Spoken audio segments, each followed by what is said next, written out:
The king in the north! The king in the north!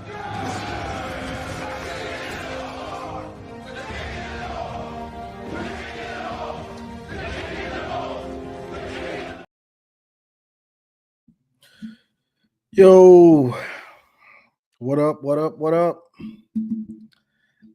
Somebody said drop the link. Calm down, Jason. Hey, can't even give an intro or nothing. Right here.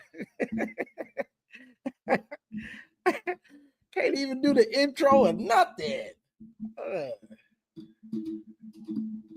Jason, I got a special little one for you. This is for you specifically, my guy Jason. You know, it wasn't long ago I remember you used to wait in the car. And as far as I'm concerned, you should still be there. That's for you. That's for you, Jason.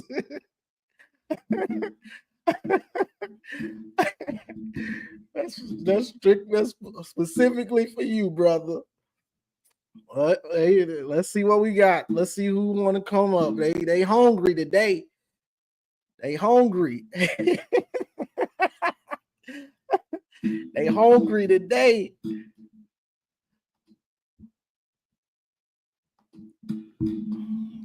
So the link is there, and don't forget. Let me put this in there too, because I ain't monetized right now, so I got to hit the Cash App.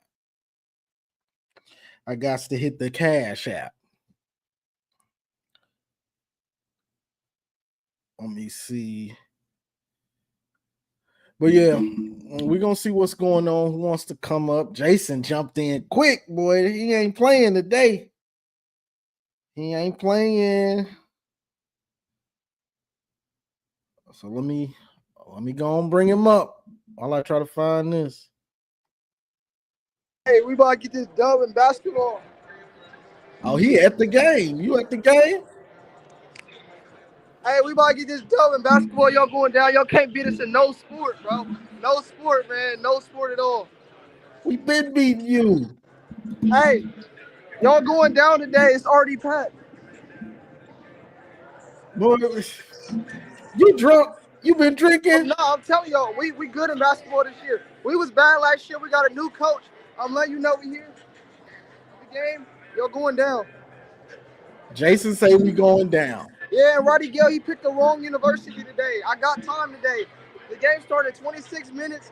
I came to join your show to let you know. Listen, we winning by 10 points. Roddy Gale, he's not doing nothing. He picked the wrong university. We got the blueprint in every single sport to beat y'all. Every sport. It's our time. This is our year.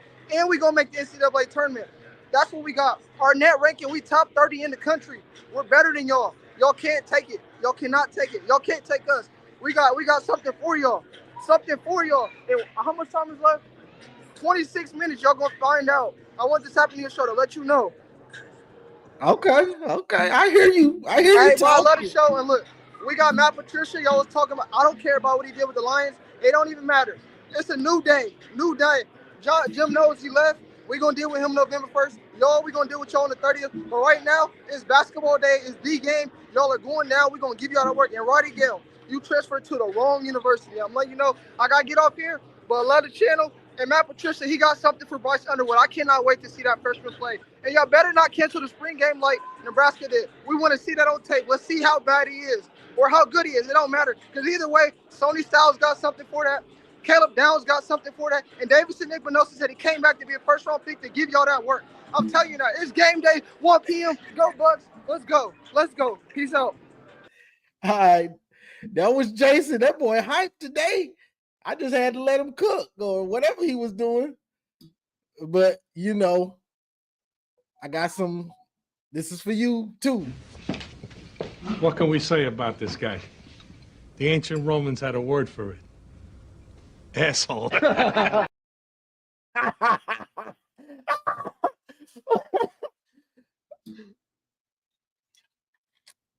What can we say about this guy? Hey, what can we say about him? You know, he hyped today. Hey.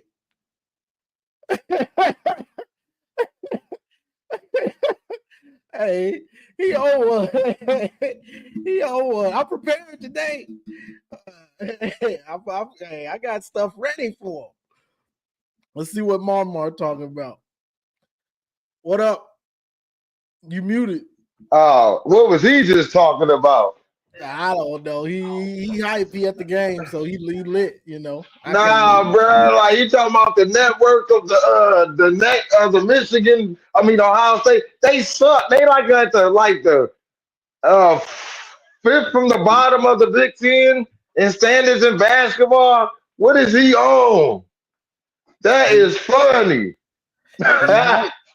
He want, you know they ain't beat us, so he want that win. You know he want that. Hey, but win. that's basketball. We don't care about basketball. They trying to take what they can get at this point. Hey, facts. But listen, you didn't. Hey, he was so. Oh my goodness, he was hyped for nothing. He was hyped. I just let him talk. Hey, for nothing though. He at the game. He ready. He want that win bad, boy. Hey, he always at the games. That's how I'm trying to be. I'm trying to be at every event. Yeah, he always there. He always his whole YouTube. He usually at the game. Yeah, always at the game. And I was just watching Michigan baseball. They blowing Villanova out 13-1.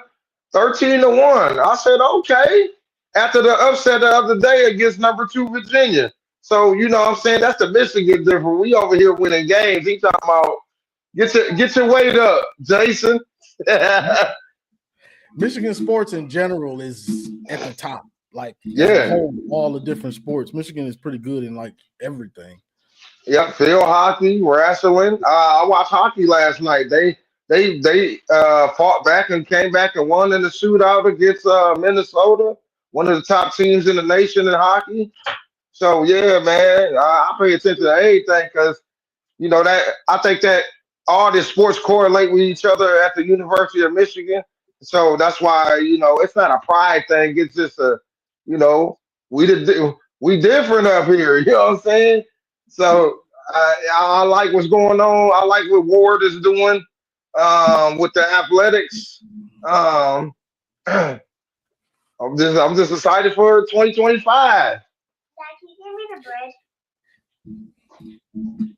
We got Maniac. Let me pull up the Maniac. Yeah, I gotta holler at him. It's the Maniac. No, it's the Maniac. It's your boy, the Maniac. You already know it's your boy, the Maniac. What's going on, man? Hey, Maniac. So let's talk about. I told you Keyshawn was gonna body him. I told you. He cooked. Hey, them the 2 body shots he sent him. The first one, and then the one that ended him. Yeah. He definitely put sauce to those ribs. He said, "What you want? You want that A1 or you want that down south, barbecue? Let me know, man." So he gave him both. You know what I'm saying? He gave him variety. What's going on, though, listen, man, you already know Michigan in the building. We don't care about no damn Ohio State. It's funny. I was just on YouTube, right? I'm going back and forth with a OSU fan. So to all my OSU fans, let's be clear. Whenever you make fun of Michigan this season, the joke is really on you. Because you didn't beat Michigan. Some dude's like, oh, you lost to Indiana. And you lost to Michigan. Right? Let's call it like it is. You lost to Michigan. So, and stop. Another thing they got to stop using as a coping mechanism is the NFL. Oh boy, how many wild card teams we seen win the Super Bowl? Listen, dummies, the NFL only has had one, right? Uno. I'm gonna say it in Spanish too. Uno, undefeated Super Bowl champion, the 72 Miami Dolphins. And college football it's almost every season you get an undefeated team in college. At most, 1 loss. Bro, Notre Dame and Ohio State had a combined 3 losses.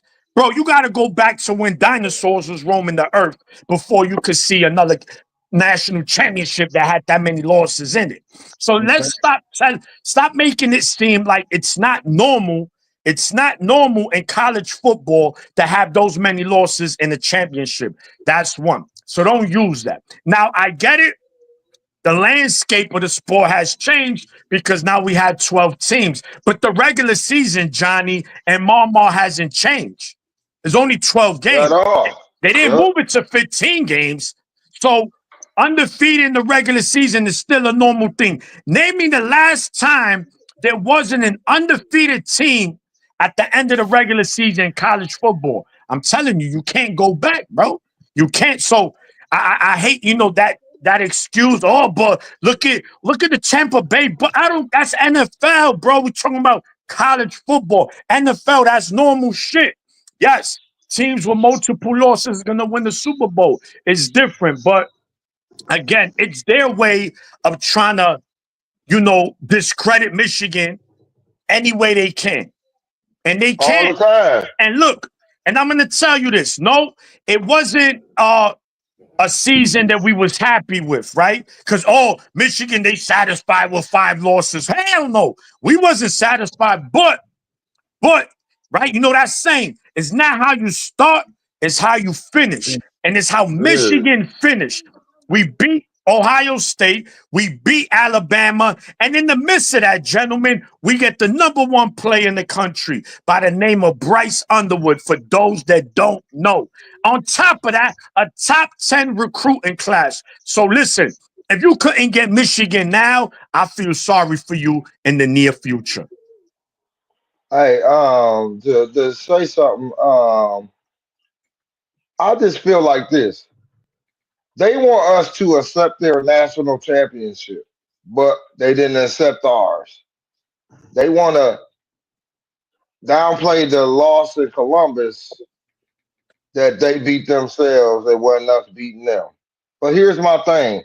If you go back and rewatch that game, so you know how when you watching something live for the first time, things don't really point out to you. And then when you go rewatch it about a few more times, you be like, oh, and that's what I did. We watched it all, and we really shut Ohio State up. Same offense that went to the playoff that people couldn't figure out to stop. We shut it down. Their best receiver, their run game.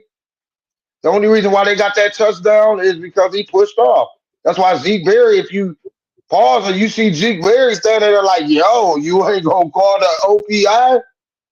Because it could have got ugly. It could have got real ugly if Warren didn't throw that pick on the goal line, and that was a touchdown. Oh, it was panic mode. You think they went panic after the field goal? Nah, it would have been real pandemonium in that stadium. People, what we want Ryan Day head. So it went from Michigan beating them, and we want Ryan Day fired to extend him. Matt Patricia here. We got a new OC. Hartline is about to be better than Chip, and blah blah blah. Y'all don't know.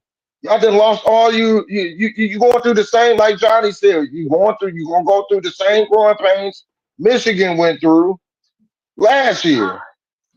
But the difference here is we had a proven DC that came in. He just had to adjust. And you see when he adjusts, what happened? We shut stuff down. Like, I love Jesse Minter, but the last two, the games that Jesse Minter coached against Alabama and Ohio State. Ohio State. The last three, the Ohio State game and then the Alabama game. I'm comparing the two to how Wink called that game. He shut Alabama down. The defense shut Alabama down with 26 starters out. And then in Columbus, we shut Ohio State down and held them to 10 when we gave up 27 or 24 last year. So I'm just saying how Wink Wink figured it out, and I'm just saying, bro, like Wink, I just think Wink is better, bro. He His shut him mentor. down. You think Wink is Huh? better than Mentor? Yes, No. Yeah? in Well, my opinion. all right. No. Because I'm looking at how he shut the two main. So Ohio State and Alabama has been the standard of college football for the last 10 years. Okay, Mentor. So I'm gonna go. McDonald shut them down. They scored 23 points, that 27 points, 23, 20, 24. 27. 27 and Okay, 21. 27 in the first game. Okay. And then in 22, they only scored 23 altogether. Yeah, 20 or 23. 23. Okay, but 3 coming in the second half. So Yeah. shutdown. Okay. You get nothing. Yeah. So that's where you got that slogan from. Once you seen that, you're like, you get nothing. And then and then You got to get that on the 2020 shirt, Johnny. You got to yeah. get that on the shirt. And then in 2023, he allowed 24 points. Okay. And then 27, 20 in the Rose Bowl? What was it? Yeah, 20 in the Rose Bowl. 24. Okay. 24. No, it was 27 to 20. No, 27-20. You're right. 20. You're right. So now Wink go play against Ohio State in Columbus, and he shuts them down 10. They only allowed they didn't score in this. Did they score in the second half? No. He said it. They didn't get again. They got nothing in the second half, 0. And then Alabama only had 3 points in the second half. So I like I said, Wink is to me. He Here we go. See, Mama, here we go. Look, Mama, just like you're talking about, we shut ourselves down. You guys, Scum didn't do anything. I was Brian Kelly and Chip. Whatever. Listen, I mean Brian Kelly, Ryan Day and Chip. Listen, they OSU similar. fans.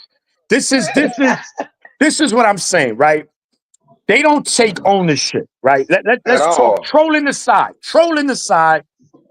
One thing about the OSU fan base, they don't take accountability, right? It's not that you beat them, it's because they beat themselves, right? That you heard that. Oregon, we only lost by 1 and we did this. Oregon they didn't play a flawless game in the first game. They should have won by 10 plus, if you ask me.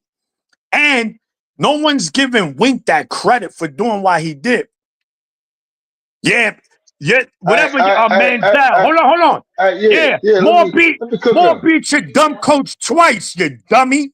As an interim coach and then as a real. Man, Ryan Day's a bum. Fuck out of here talking about more better coaches. And he can't be more than. So make it make sense, homie. Come on, man. Your team is ugly. That's the problem. We smoke y'all 4 in a row, homie. You mad? 14 and 2. We do 15 and 0. We do 15 and 0 over here. 15 and 0, you bum. Stupid. You get Dunkin' Donut in the second half. We said, how you want that donut? You want it with sprinkles? He won't come up there and talk that mess. Sprinkles? He wanted with sprinkles or you wanted a plain donut? How you wanted that donut in the second half? I'll mail it to you, homie. Your bum-ass team.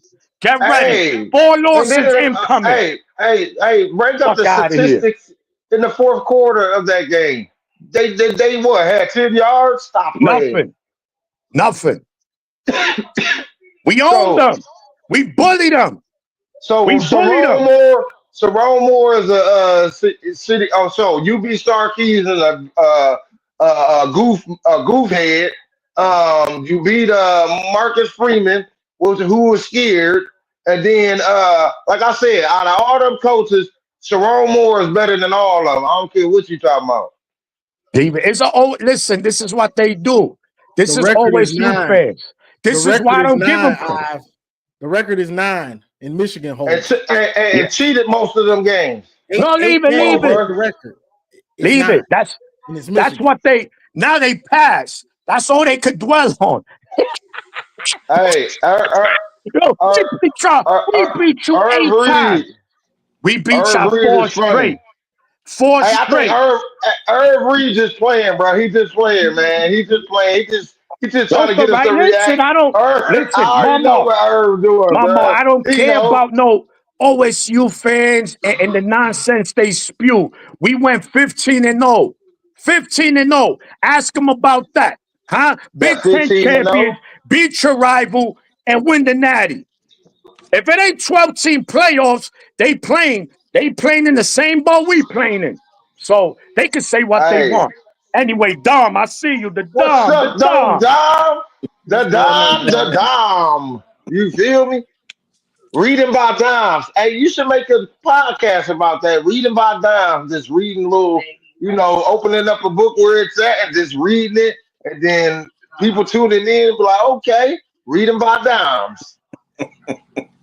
I got a little list here for you guys. Okay, Woo! okay, Okay, that's cook. always He good. got the recipe. The recipe's in the head. He ready to put your The apron blueprint. on, dog. Cook. Before I say anything, you guys, I would hope that you would agree that for Ohio State fans to win the national title, and ever since they won, they've been inhabiting chats, everything Michigan. They just can't enjoy it.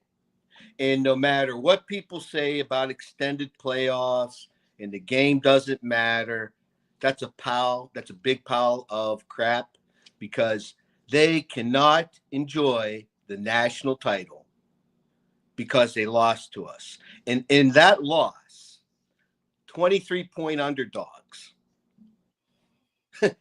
at the shoe to hold them to 10 points. They just can't enjoy it, and they're here talking a bunch of smack. And Johnny, you point out to the history all the time. I did pull some things here. We had a lot of this, they're planting the flag.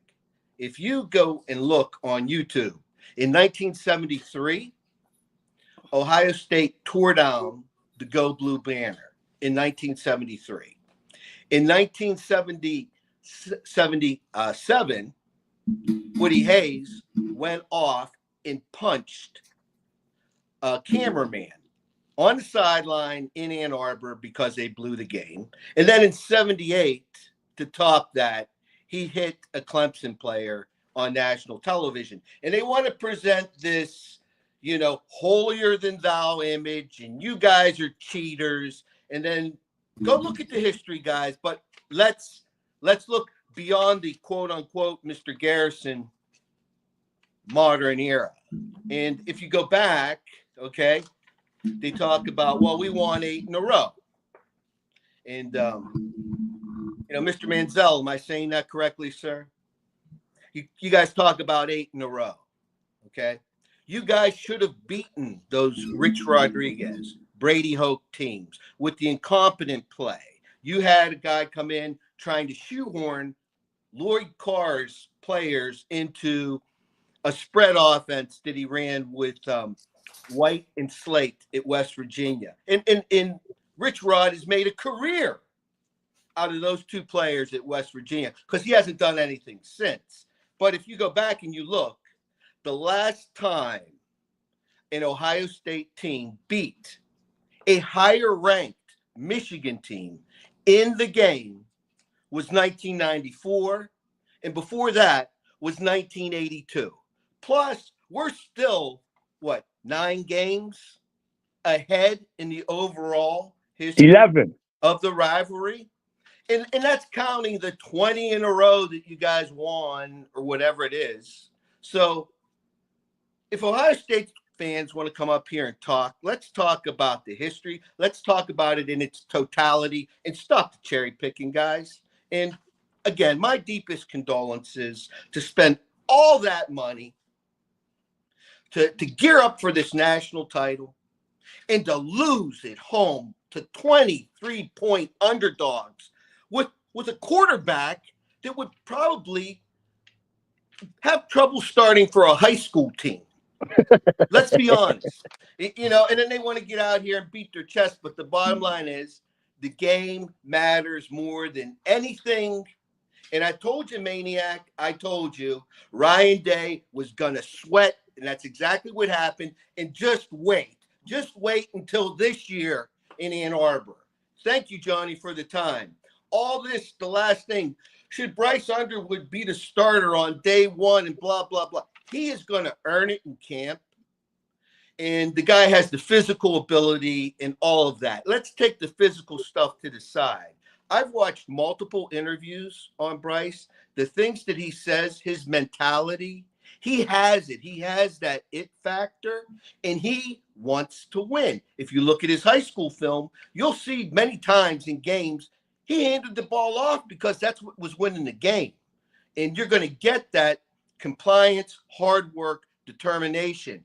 And that game in Oklahoma, win or lose, is vital to have that kid start and get into that environment and get a real taste of big-time football under the lights, national television, because that'll pay dividends down the road, whether we win or lose that game. It's not going to matter. Oh, and by the way, I'll close on this. Thank you again for being so generous, Johnny. But in today's college football world, you know, you could have 2-3 losses and win a national title. I mean, Ohio State, third team in the history of college football to finish at national champions with 2 losses. Minnesota 60, LSU 2007, and the Ohio State University this year. They weren't perfect, and that 13-10 just burns their backsides. Just drive on that. Anytime it comes up, I just 13-10, and that's it. They just disappear. Thank you, Johnny. Dom. Appreciate you, Dom. Yeah, they don't know how to take that they having trouble coping and trying to deal with winning the championship with 2 losses and one of them being the Michigan. They don't really know how to handle that. Because if they win a championship, they would have thought that they never would have lost to Michigan, right? So they can't get their head around it. They probably waking up in their sleep. We lost. Yeah, you lost. It's okay, honey. You lost. You guys won the championship, though. Calm down. It's okay. It's okay. they having trouble. Yeah, and what makes it worse, Johnny, is that it's not only the loss. It was what kind of Michigan team they lost to. This was arguably Michigan's worst quarterback room in its history. I mean, this is a bad quarterback room. Michigan's offense was going in to that game with like the 127th ranked offense in the country. On top of that, they were going in without their best player and Colston Loveland. Look, little Snapple fact for everybody. Michigan's last 2 wins in the shoe came without their best offensive player. In 22, we didn't have Blake Corum, who was pretty much going to win the Heisman. He gets hurt a week before. And then Colston Loveland, he missed like the last 2 games. And he was our best offensive weapon, not named Savada, not named Mullins. And we did it. So that makes it even worse, man. So they want to run here and use Chip Kelly as the scapegoat, use Ryan Day as a scapegoat onto why they lost. Hey, it is what it is. Whatever makes them sleep better at night. But at the end of the day, that's 4 in a row. That wasn't just like we finally beat you and it was like, that was probably a fluky win. It wasn't nothing fluke about it. Michigan beat you the same way they beat you the previous 3 seasons. And that's in the trenches. And that's that. And Michigan continues to get better in the trenches. So we're going to see this season again, man. That's why I don't care about they 5-star receivers. I don't care about that. In fact, it's like, okay, good. If I start to see them get elite defensive ends, elite defensive tackles, elite O-linemen, that's when I'm going to start to worry because it's going to come down to the trenches in November 29th again. And I'm telling you, that's what it's going to come down to. No Bryce Underwood, no Julian saying who could run the ball, who could control the game. That's what it's going to come down to until proven otherwise. Let me read these. Appreciate the $10 super chat. Well, Cash App. Oh, yeah. You still on probation, Johnny. Yeah, and Dan Damon Hammond, appreciate the $15. I'll just call it a super chat. But goes, they are thinking about it.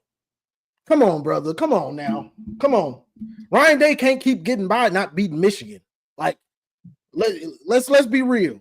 Now I know it sounds good to say he ain't thinking about Michigan. So you wouldn't be thinking about somebody that's on your schedule every year that you can't beat. You're not gonna think about them. Come on, let's be real now. You can take what they say but come on. I'm a realist. I'm gonna tell you what's really going on. He still thinks about Michigan because he has to. He has to think about them because half of the fan base is crazy about it. So if he comes out next year, loses to Michigan again, then he's got a problem still. Because the fan base, some of them are happy with the Natty, some of them are old school though. A lot of your fan base, they old school. They only want Michigan. So that's the thing. So you can say that, but come on, brother. We see y'all. And it's a video going around where the fan bases are saying that. We'd rather beat Michigan. Like, so Facts. I hear you, but come on. Yo, Mama. Oh, hold on. Look what I did. Look what I end up buying. You got him. Hey, I'm about to get the Wolverine boots. They look like Timberlands, though. You know what I'm saying? I'm about to be wearing them Got Michigans. that M in there. See that M? Yeah, I know. I got them too, bro. You had to get them online. You know, they don't sell those in NYC. So I had to get them online. But they fire, though. They there. Yeah, I Yeah, got I'm mine definitely. too. You know, mine. I'm Yeah, you know what I'm bringing them to saying? the We spring out here, game. you know. Woo! I'm You know your bringing them boy to the stay. spring game. I'm definitely gonna Hey, have them on. Yeah. So hey, let you me know, ask. I stay with the Michigan Knights. All right. So let me ask this, right? With they're two. So they're replacing two coordinators, right? We know Chip Kelly and Jim Knowles. Now they had Chip Kelly for a season, so it's not like it's bad, but not the worst. I'll say this though. You can't, as an OSU fan, and I always say this. No, I don't see Ohio State losing 5 games like Michigan did. No, I don't see that. But to say that you guys are not gonna see no kind of setback and it's just gonna be back to normal, I think that's kind of you're coping and you're in denial. Because I can see Ohio State 9-2 going into the Michigan game, and Michigan being the team to knock them out the playoffs, or Ohio State wins that, and that will catapult them into the playoffs. So, you can't, as an OSU fan, you can't say, well, nothing's gonna change. Plus, it's what you lose as well. You lose a lot. Now, OSU, we know they recruit at a high level. Talent won't be the issue on OSU. We know that. No one's saying they're not returning talent. What we're saying is experience. Even guys that played a little bit sparingly, it's not the same of being a full-time worker. You understand? And then you open against Texas. People could say, oh, but Texas lost a lot. They didn't lose as much as OSU has. So that's going to be interesting week 1, man. I'm eager to see that. And to piggyback on what you were saying, and we learned this too. I guess everybody has to learn this, but that backup player that was playing a decent amount of time or a little bit, that you trust him, now he's the starter. So the problem isn't that guy really. He's going to have some growing pains, but the problem comes into his backup. That's what comes into play because his backup, he ain't played. So now it's about how good is that backup? That his backup, he ain't got no shine. So now your depth, you got to work in that depth because you need the depth. And now he's got growing pains, but he ain't seen the field at all. So who knows what type of dumb mistakes that dude gonna make. So that's the thing when you lose these players is now you're really getting into that depth. To win the championship, you had to use all that depth. Same as us. We were the deepest teams, and that's what helped us win a championship. Now You lose all them dudes, those backups become starters, and that backup's backup, he ain't played at all. Growing pains loading. I can't wait. Yeah. Yeah, that's crazy that their first game is Texas.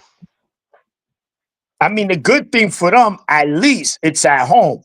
So, that's, regardless of the fact, I know we've won 2 in a row at the shoe, it's still one of the toughest places to play. I can't, I don't like OSU, but I'm a realist. The shoe is one of the Michigan can't toughest.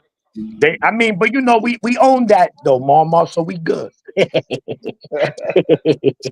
What up, Philip? You there? Yeah, I'm here, brother. I'm just hearing y'all What's talk. up, Phil? I'm letting y'all get y'all licks off. Go on and retort. You That ain't gotta no, yeah. get in I where you mean, fit in. I'm a Buckeye fan maniac. I know it's the first time you talking to me, but I know Marmar and Johnny have talked to me a few times. But I'll just say this: I really do expect us to have a setback this upcoming year, like you guys are talking about. I just don't think. I think our offense is going to be able to make up for it. And when I say that, I'm saying it's going to be a lot more shootouts. I think in this past year, with the way our defense was just so stout, we didn't have to put up points like we've had 2 years past, like the CJ Stroud years. The CJ Stroud years, we had to put up points because our defense was lacking, and that's what kind of bit us in the butt in those few games against you guys, in 21 and 22. Just because we try to make it a shootout, but the thing is, the way you guys played us on defense, you guys were kind of just letting us dink and dunk, but not get to those points, and that's what kind of kicked us in the butt against y'all.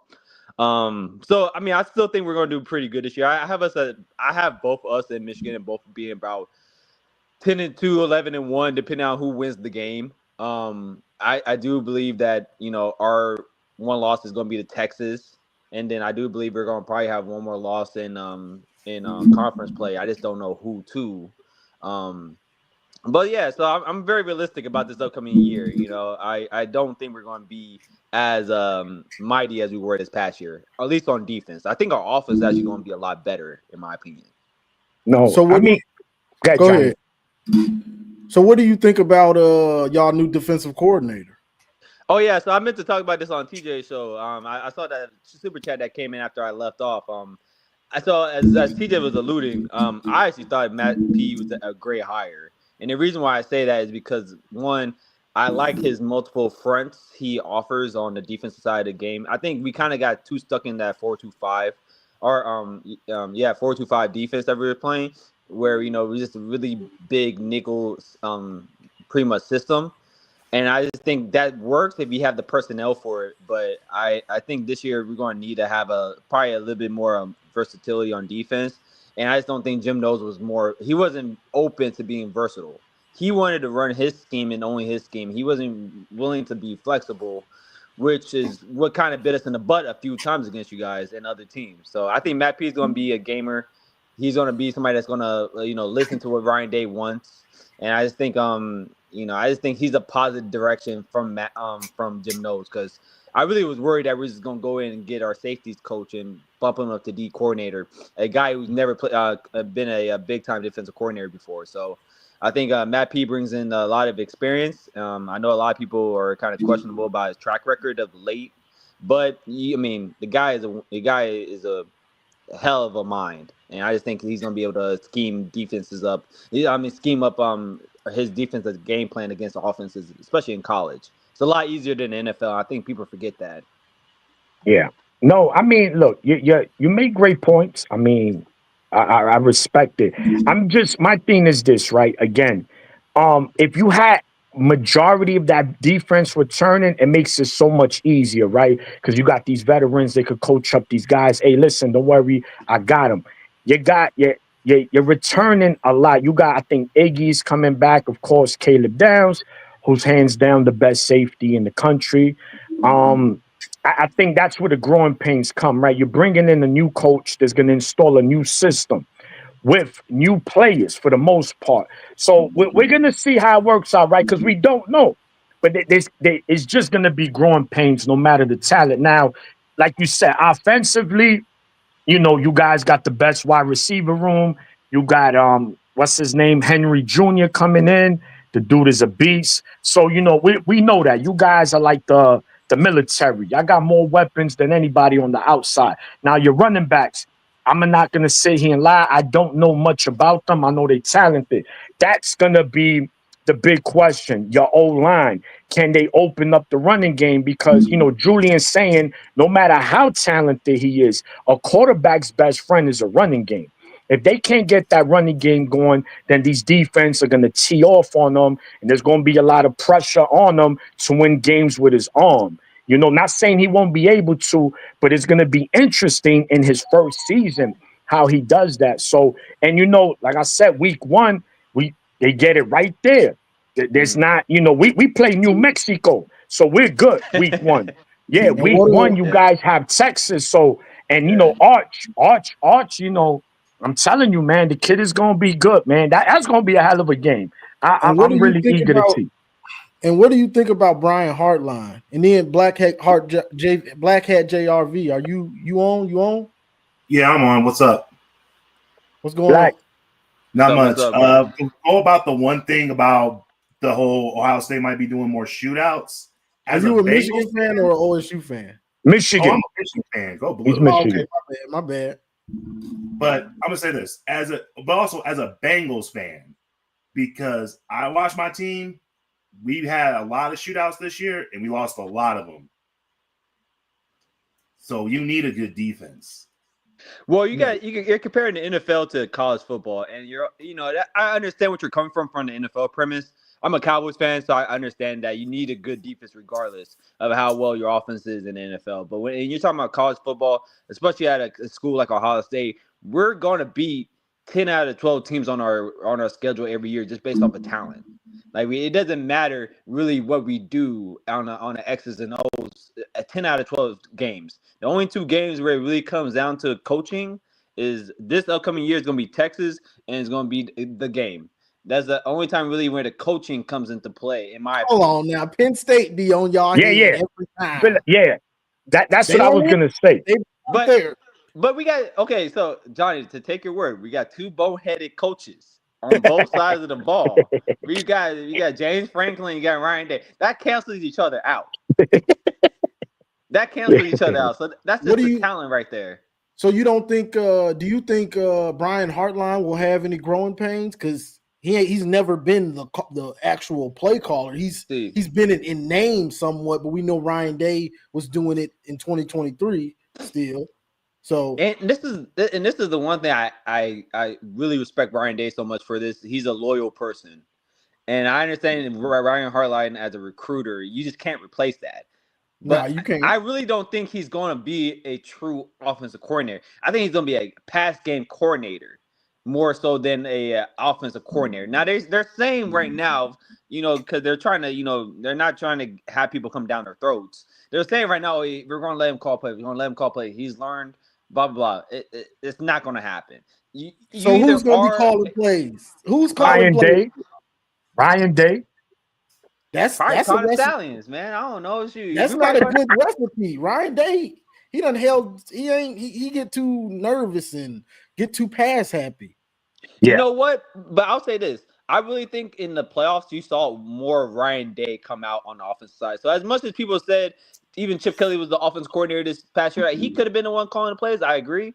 But I think you saw a lot more of Ryan Day's offense in pretty much in the playoffs than we did any time in the regular season, in my opinion. I think we saw more Chip Kelly in the regular season and more Ryan Day in the playoffs. And I think Ryan Day, his play style is better suited, not for Big Ten football, but it's better suited for playoff football.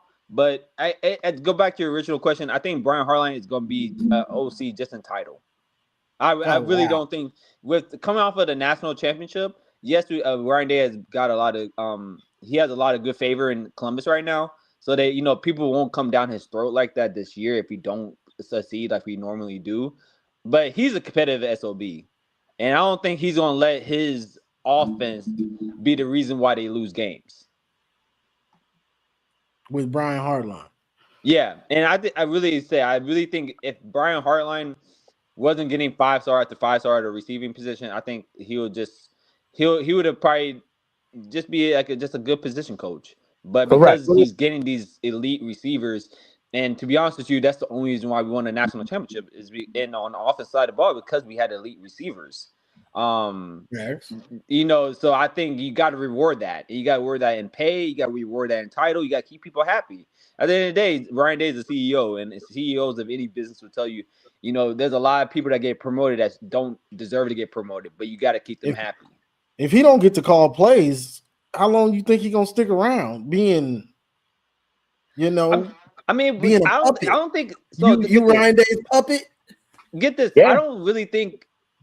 I don't think his next position up is going to be as OC of as a West Virginia or a. No, he gonna get a head coaching job. That's what I'm saying. So I think he ever gets to call plays. But you can be a head coach without calling plays. Shoot. Urban Meyer was a never called plays, then became an excellent head coach.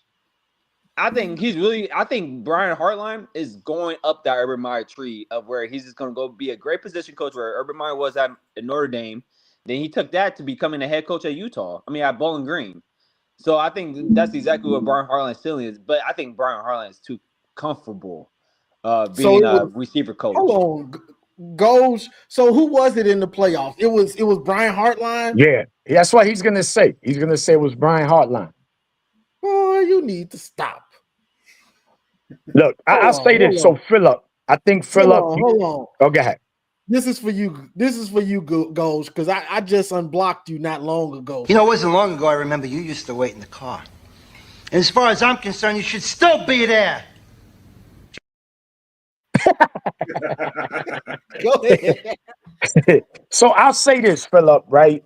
You mentioned the Brian Hartline. So I do agree. I think that I'm not going to say that Ryan Day is not loyal. I just think Hartline is kind of that bloodline of that recruiting, right? Because of the receivers y'all get. Let's just go through 21 alone.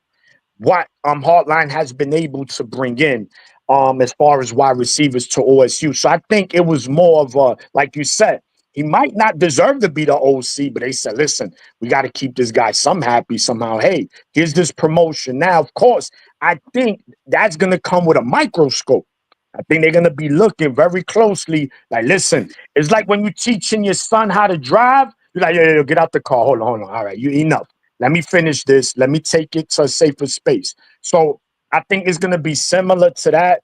Not saying Brian Hartline can't do it. He might just boom and cooking, but there has to be growing pains, right? Because there's a lot of pressure. Remember that, Philip. Look at your team, right? There you had Will Howard. I'll be the first to admit. I said this dude going to choke in the playoffs. I was wrong. He cooked. He did what he had to do. He's a veteran. Experience matters. You had Travion, a 4-year player. You had Quinshawn Junkins, one of the best running backs in the SEC. The best position group, man, that I give much respect to OSU was the O-line, because y'all end up losing 2 starters, right? 2 valuable starters, and y'all found a way, and y'all still ran the ball good, and y'all for the most part protected Will Howard. It wasn't not like he was getting sacked on the normal basis. So Fry did his thing there, but now you lose Fry, right? That's another position coach you lose. So y'all losing a lot, right? It's just not the OC and the DC.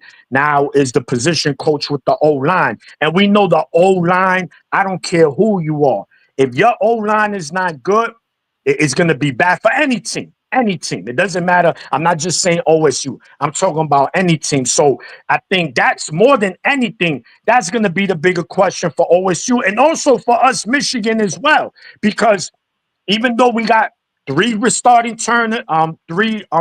starters, we still got to plug in 2 linemen, and we got to see how we look, because if our O-line ain't good this season, then, shit could get ugly for us. Yeah, I'll just say this. I watched you guys, how you guys rebounded after, winning national championship in 23, how you guys played in 24. And we really can't complain at Ohio State. Compared to what you guys had to deal with after winning the national championship in 2023, we got it pretty easy. Just having to lose just our OC and DC. We didn't really have major players transfer out. We lost a lot of seniors players to the draft, but to be honest with you, I really think this. I really think the talent, to go back to what you guys were talking to before I got on, I really think we had better talent on our bench than we did starting in several positions. And I think Jermaine Matthews and his progression to becoming like a part-time starter by the end of the year into the playoffs was a reflection of that. And so when it comes to the talent, I have no issue. I really think our talent as a whole, as a team, I really think it's going to be better this year. And I know that may be kind of ludicrous to say, but I really think outside of our defensive ends, we're not really losing that much. What about those D tackles? You see, I think Edric Houston. So I think Caden McDonald and Edric Houston, who is our two backups, who played a lot, I think they're better than Kylie Williams and Ty Hamilton as a pair. And you guys are Michigan, so you guys haven't seen them as closely as I have.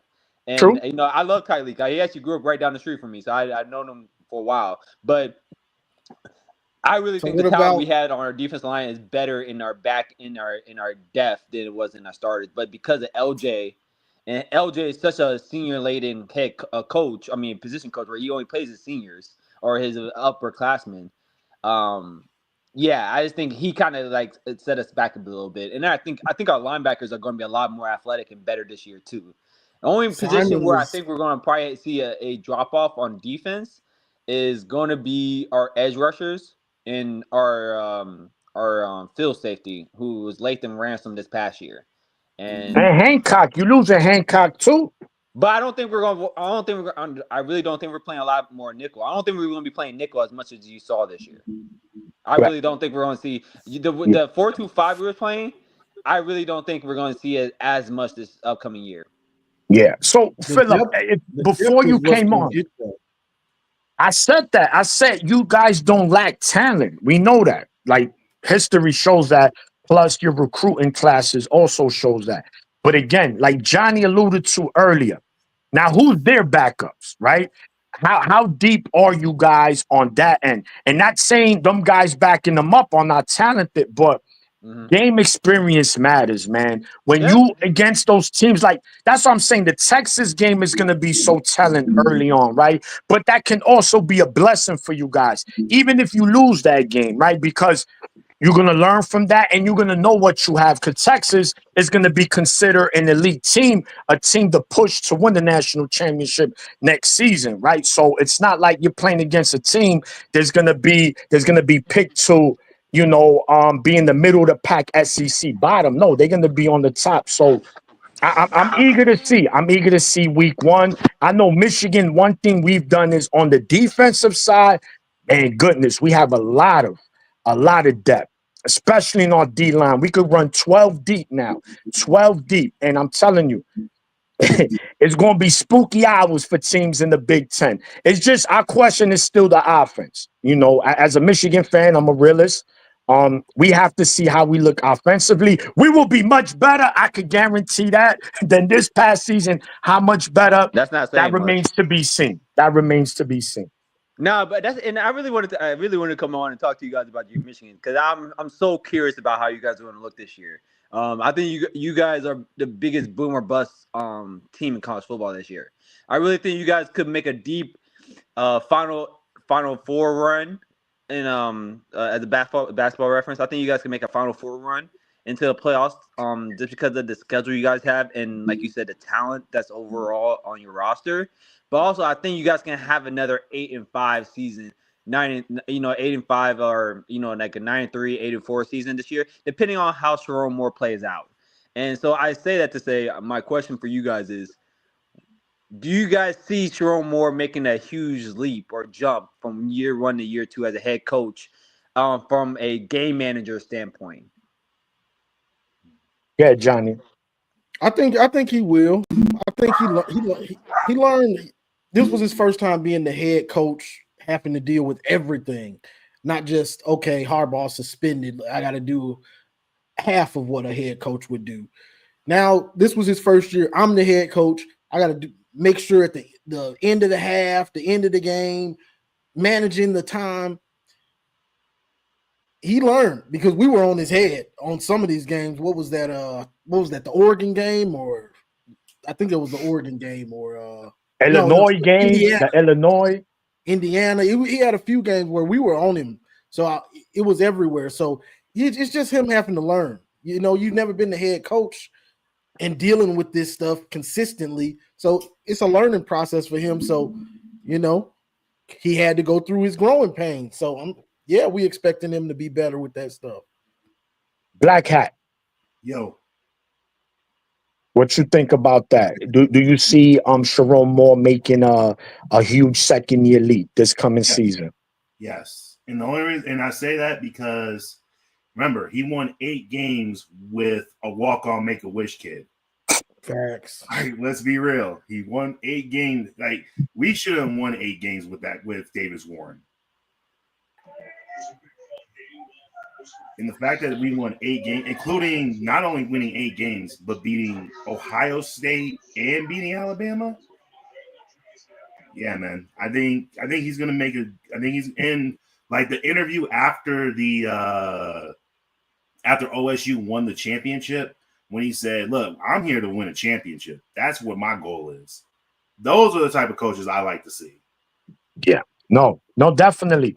And I think the reason why I say that I'm expecting Chiron to definitely take a leap is just like kind of similar to what Johnny was alluding to, was that everything he had to deal with, right? Even the sanctions, like there's a lot as a head coach, right?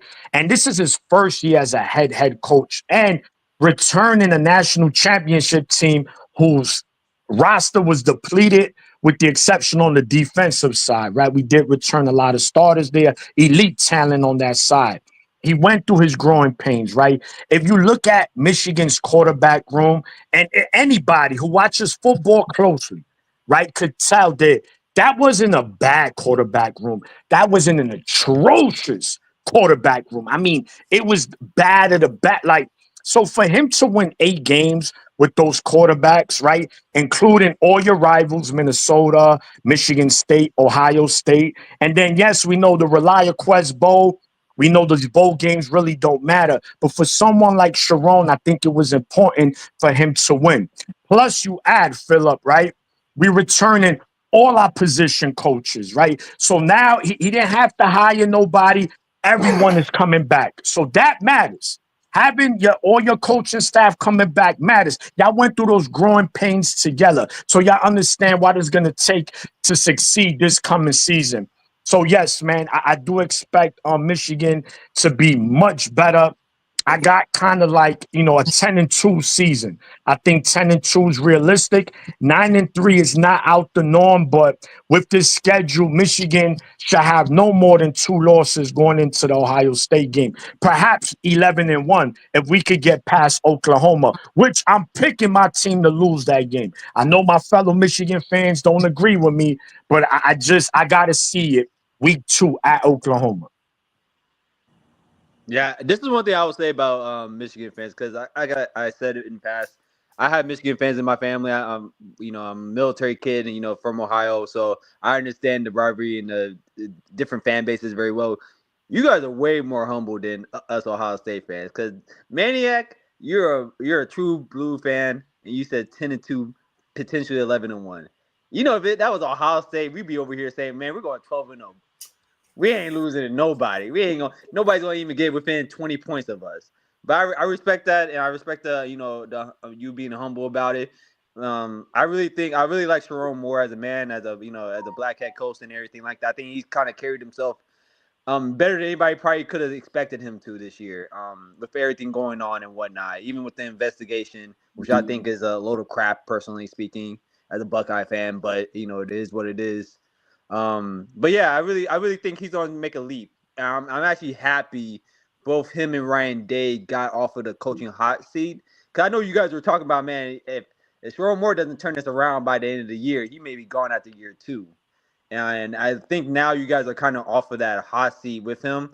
And I know we're off the hot seat with Ryan Day too. I just hope from both sides that, we kind of can see the next 10 years be the modern day version of the 10-year war. Because I think that's one thing to take our rivalry up to a different level is now we're having both our teams very successful, winning national championships, not just Big Ten championships. Because to be honest with you, nobody in the grand scheme of like national media, they don't really care about the Big Ten like that. But the fact that we're winning national championships, they have to respect us. Oh God.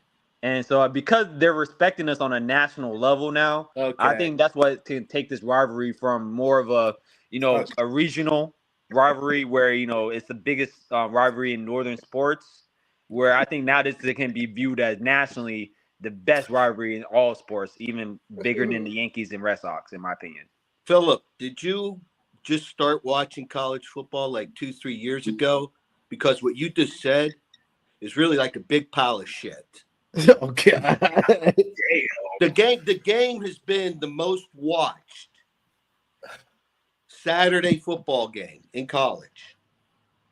For how many years in a row now, Philip? I said all sports. I didn't say just college football. I'm saying all sports. Okay.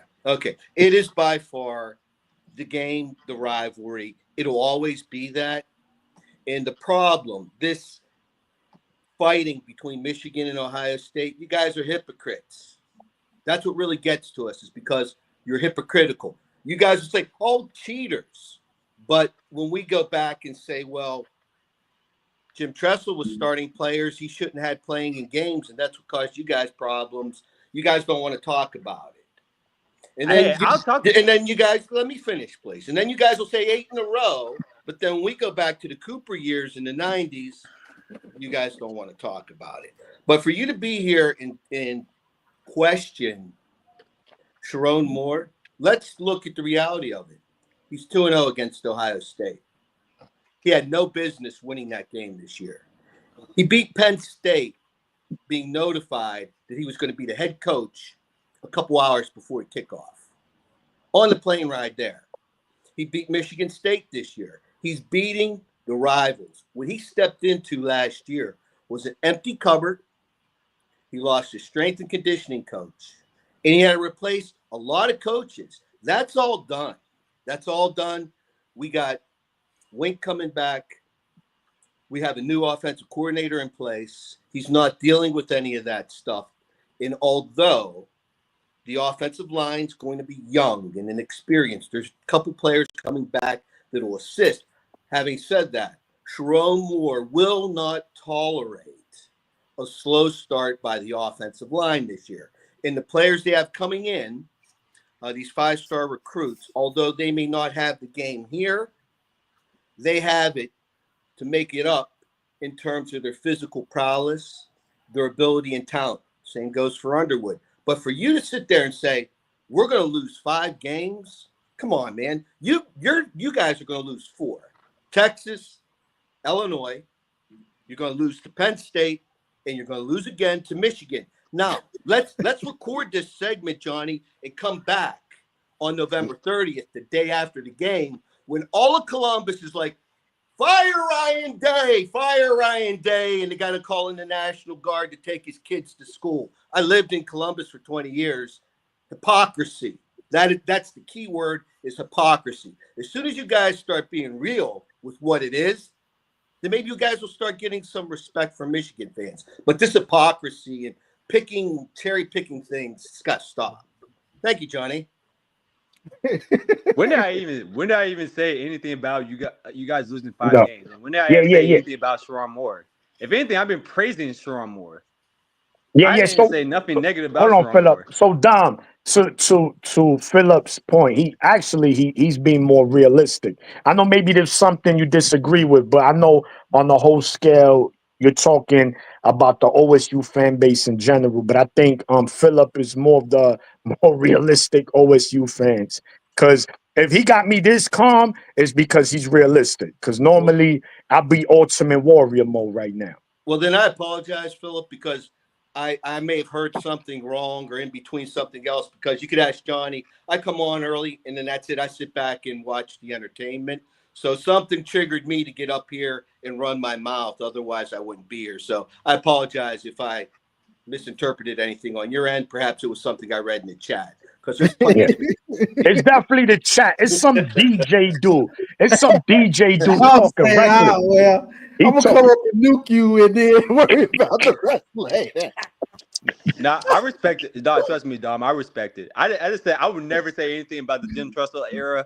I mean, I had cousins that were over here writing papers for OSU football players back in the early 2000s that I heard about from my family. So I know all about what goes on at Ohio State from the athletic side of things. I mean, I had a cousin that played basketball at Ohio State and played football at Ohio State. I had cousins that played for Michigan. So I know both sides of the rivalry very well. And when I was saying earlier just about the rivalry being the biggest in all sports, I mean, from a college football perspective, it's still the number one rivalry in college football. I agree with that. But I'm talking about taking this rivalry to a new levels where we're talking about Yankees, Red Sox. We're talking about, Lakers, Knicks. We're talking about, Boston, and against the Chicago Bulls against like the Bad Boys Pistons, where this is stuff where, they make documentaries and they make movies about this type of segment. And I just think the next 10 years, with the momentum we've had over the last decade in the rivalry, I just think we could take it to the next level with Ryan Day and Chiron Moore as the respective rivalry head coaches. And I'm really excited about that personally, because I think one thing from me, I'm 29 years old. I grew up in the early 2000s, going to a bunch of Ohio State Michigan games, and felt like a lot of it was kind of going off of history. It wasn't really based off of what the teams were doing in the early 2000s. I think because of the history of the rivalry, that was kind of, that's what everybody was leaning on. But I think now, because there's so much hatred back in the rivalry on both sides, like we hate you guys hate us, and you're seeing it more on social media. You're even seeing more from the players. And I think that's what this rivalry has been missing over the last 20 years. And now we got that back. And I think that's what's going to fuel the next decade or so, because I mean, we're both at the top, to be honest with you. And I love that for both of us. That's a very good point. And it's the Michigan teams that Ohio State had their runs over between Tressel and Urban Meyer, but especially Tressel. I mean, Rich Rod and Brady Hoke, you guys should have beaten those teams. It's good that we were able to come back and make it a rivalry again. 21 was a big spark, but I told Johnny this year that this win here was such an integral, important win for Michigan, because not only does it fuel the rivalry, it gives us a leg up, and we're home next year. So Ryan Day had pressure this year. It's going to be a little bit worse next year. Personally, I don't see Ryan Day. I just don't think he handles pressure well. That's the best way I could put it. And I think Hartline, more so than Patricia, one of the two, but more so Hartline, I think will serve as a scapegoat. Should Ohio State lose a game, Texas won early on, a game they shouldn't lose, but they are. It's going to be Illinois, in my opinion. Ryan Day's going to look for a scapegoat because, and I'll close on this, thank you for hearing me out, is that whether you're an Ohio State fan or a Michigan fan or just a fan in general, you could look at post-game conferences from Ryan Day, and I have yet to hear the man say, I'm responsible. I didn't have the team prepared. I should have did a better job. It's always the cat, the dog, the mouse. And that's why I just don't think he's going to make it. He's an East Coast guy. I don't see him lasting long in Ohio State. If he loses this year at Michigan, it's going to be a problem for him. I agree. I can definitely see Chiron Moore lasting longer at Michigan than Ryan Day, his tenure at Ohio State. I think, and I really think, to going back to what Johnny and Maniac were talking about earlier, I think he's really trying to groom Brian Hartline to be the next head coach at Ohio State in the next 2 to 3 years, in my opinion. I think I give it 2 to 3 years. I think he wants Brian Hartline to become the next head coach, and he to move his way up to New England to be the Patriots head coach or be a head coach somewhere in the NFL. I think that's just because his son graduates high school in 2 years. His son's gonna be a junior at DeSales in Columbus, and so once his son gets out of high school, I think he's gonna be ready to go. The media aspect you were pointing about, there's beyond favoritism for Ohio State in the media. I call ESPN OSU TV. It all starts with Kurt Herbstreit. You have Galloway, you have Thamel, Yeah, Feldman, who hates Michigan. You want to go over to Fox, you got Urban Meyer. You got Gus Johnson. He could say he's from Detroit and da-da-da-da-da, but when he's doing Ohio State, Michigan games, he better put on a pair of diapers when he's calling the game. He gets so excited for those world-famous Ohio State Buckeyes. You go over to Big Ten channel, you have oh gosh, Jerry DiNardo. He hates Michigan. And then you go over to NBC, you have Josh Perry. It's polluted with former Ohio State personnel or fanboys, and they're just constantly waving the Ohio State flag. And what I think it does is it fuels this fan base of Ohio State to believe that there's something that they're not. And a maniac says it all the time. You guys aren't Nick Saban in Alabama, who had their streak here in the 2000s. 6, was it, Maniac? 5 or 6 with Alabama. 6. In Ohio State talks, and their fan base talks like they're in it every year, which isn't the case. And it was changed to 12 teams this year. You wouldn't have made it otherwise. And then in 14, it was changed to 4 teams. You wouldn't have made it otherwise. Yet last year, we run the table. We win 1,000 games. We beat Michigan State. We beat Penn State. Didn't throw the ball in the second half. We beat Ohio State. We win the Big Ten title. We beat Alabama in the Rose Bowl. And then we win the national title. What do we get in return? Oh, you guys are cheaters. Well, come on now. How does hand signals have anything to do whatsoever? Looking at the Ohio State game, Michigan ran the ball for 929 yards in 4 games. What's the excuse? I mean, how does hand signals affect your defensive front 7 of getting knocked off the ball? I mean, how's that substantiated? We don't hear any of that. All we hear is cheaters, and we got the natty. And that's why this hypocrisy, this battle, this fuel, it's intensifying. See, and if I was you guys, if I was Michigan as a whole, I would totally try to embrace the Fab 5 era. Embrace the Fab 5 era. Be the villains of college football. Be the villain of college sports. And I think what I've seen from you guys is like, we made it. We're successful. Why aren't we receiving the embracement from college football like Ohio State does, like Alabama does, like LSU did when they had their run? And I think there's some envy, and I could be wrong. Tell me if I'm wrong. I think you guys are envious in some way, some form of, being like the darling of college football that some other teams are, and you're not. And if I was Michigan, I would just say, just embrace the being hated. And I think the fan base, I see that a little bit. I've been embracing. Let me not real quick. Like, yeah, y'all so pressed, like, bro, like don't nobody like y'all, but that's all right though. At least y'all won. Are you talking about Ohio State? No, I'm talking about Michigan. Okay, because there's a lot of people here My bad. who really hate Ohio State. Just like Michigan fans. They've had enough of Kurt Herbstreit and his phony, unbiased callings to the game. People are sick of it. And you pointed it out. Is that the national recognition? It's because of what the OSU media, they're pulling the strings, and that's what happens. You could compare that to news. I mean, you whatever the narrative is that suits them, that's what it is, and they're formulating this. And if what happened, okay, because this cheating scandal and Stallions was talked about, buried, back up, put back to bed, brought back up, whatever happened to Catapult with Ryan Day gaining access to opponents' practice video?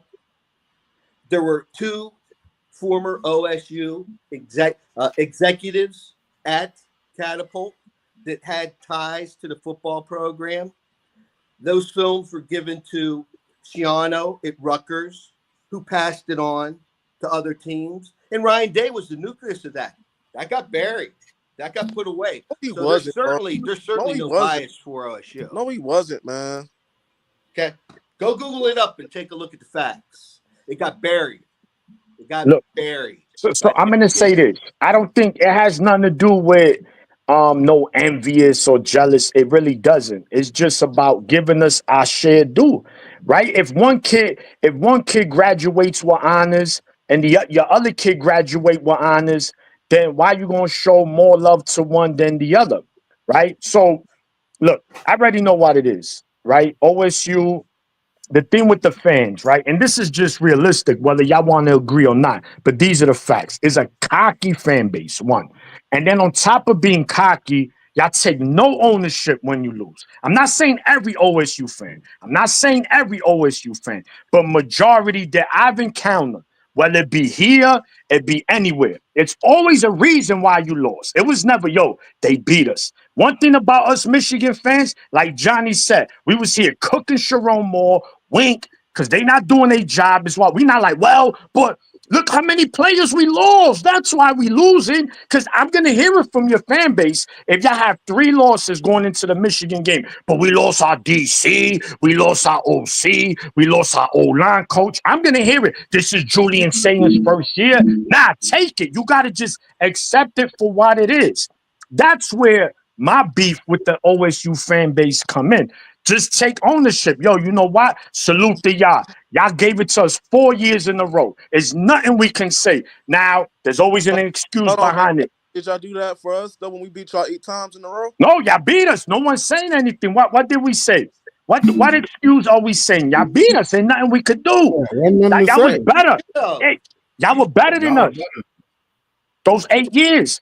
There was some games that could have gone either way. The 2016 game, the 2017. We might have complained about. But listen, was 2016. but I'm hearing Dom. He over like, oh well, it's because of the coaches that we have. How is it our fault that y'all couldn't build your team like that? We can build a team. You're right. You're right. And I'm sorry, Maniac. No, I was gonna say. I think what Dom is alluding to is that those weren't the best hires. And again, you're right. That has nothing to do with OSU. That ain't y'all fault. Who we hire, y'all got y'all job is to get on the field and play football. I respect that. But they ended up being bad hires. And I think in the 2000s, that's where you guys hit a home run. You guys hired Tressel and Meyer. And it worked out beautifully for y'all. We hired, after Lloyd Carr, Rich Rod and Brady Hoke.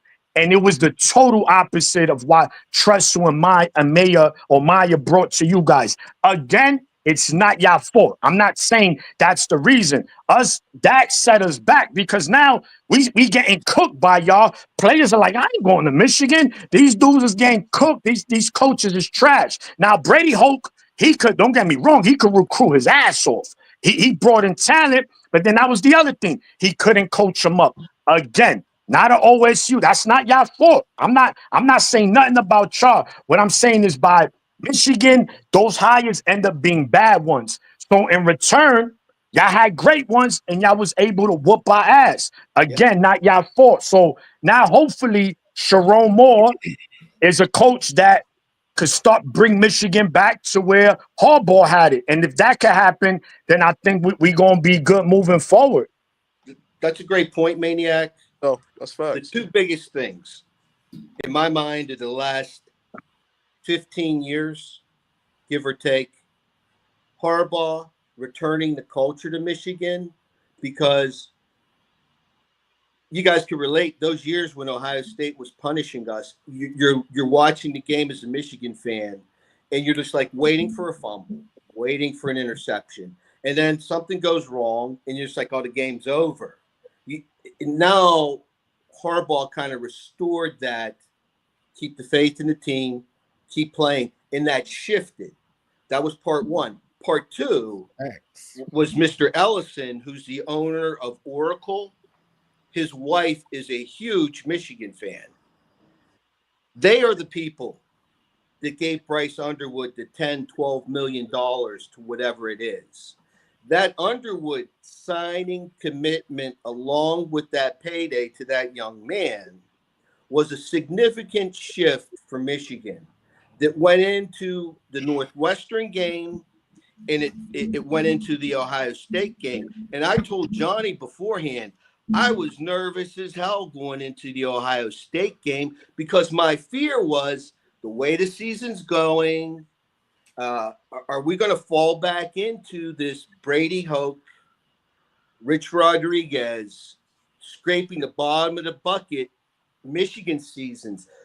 Or are they going to keep the culture that Jim restored, which was Lloyd Carr, Bo Schembechler, that culture that Jim rebuilt, or were they going to let it unfrazzle and make Chiron Moore the scapegoat? But those two things kept it solid, and they're going to give Chiron Moore everything he needs to be successful. Recruiting's improved.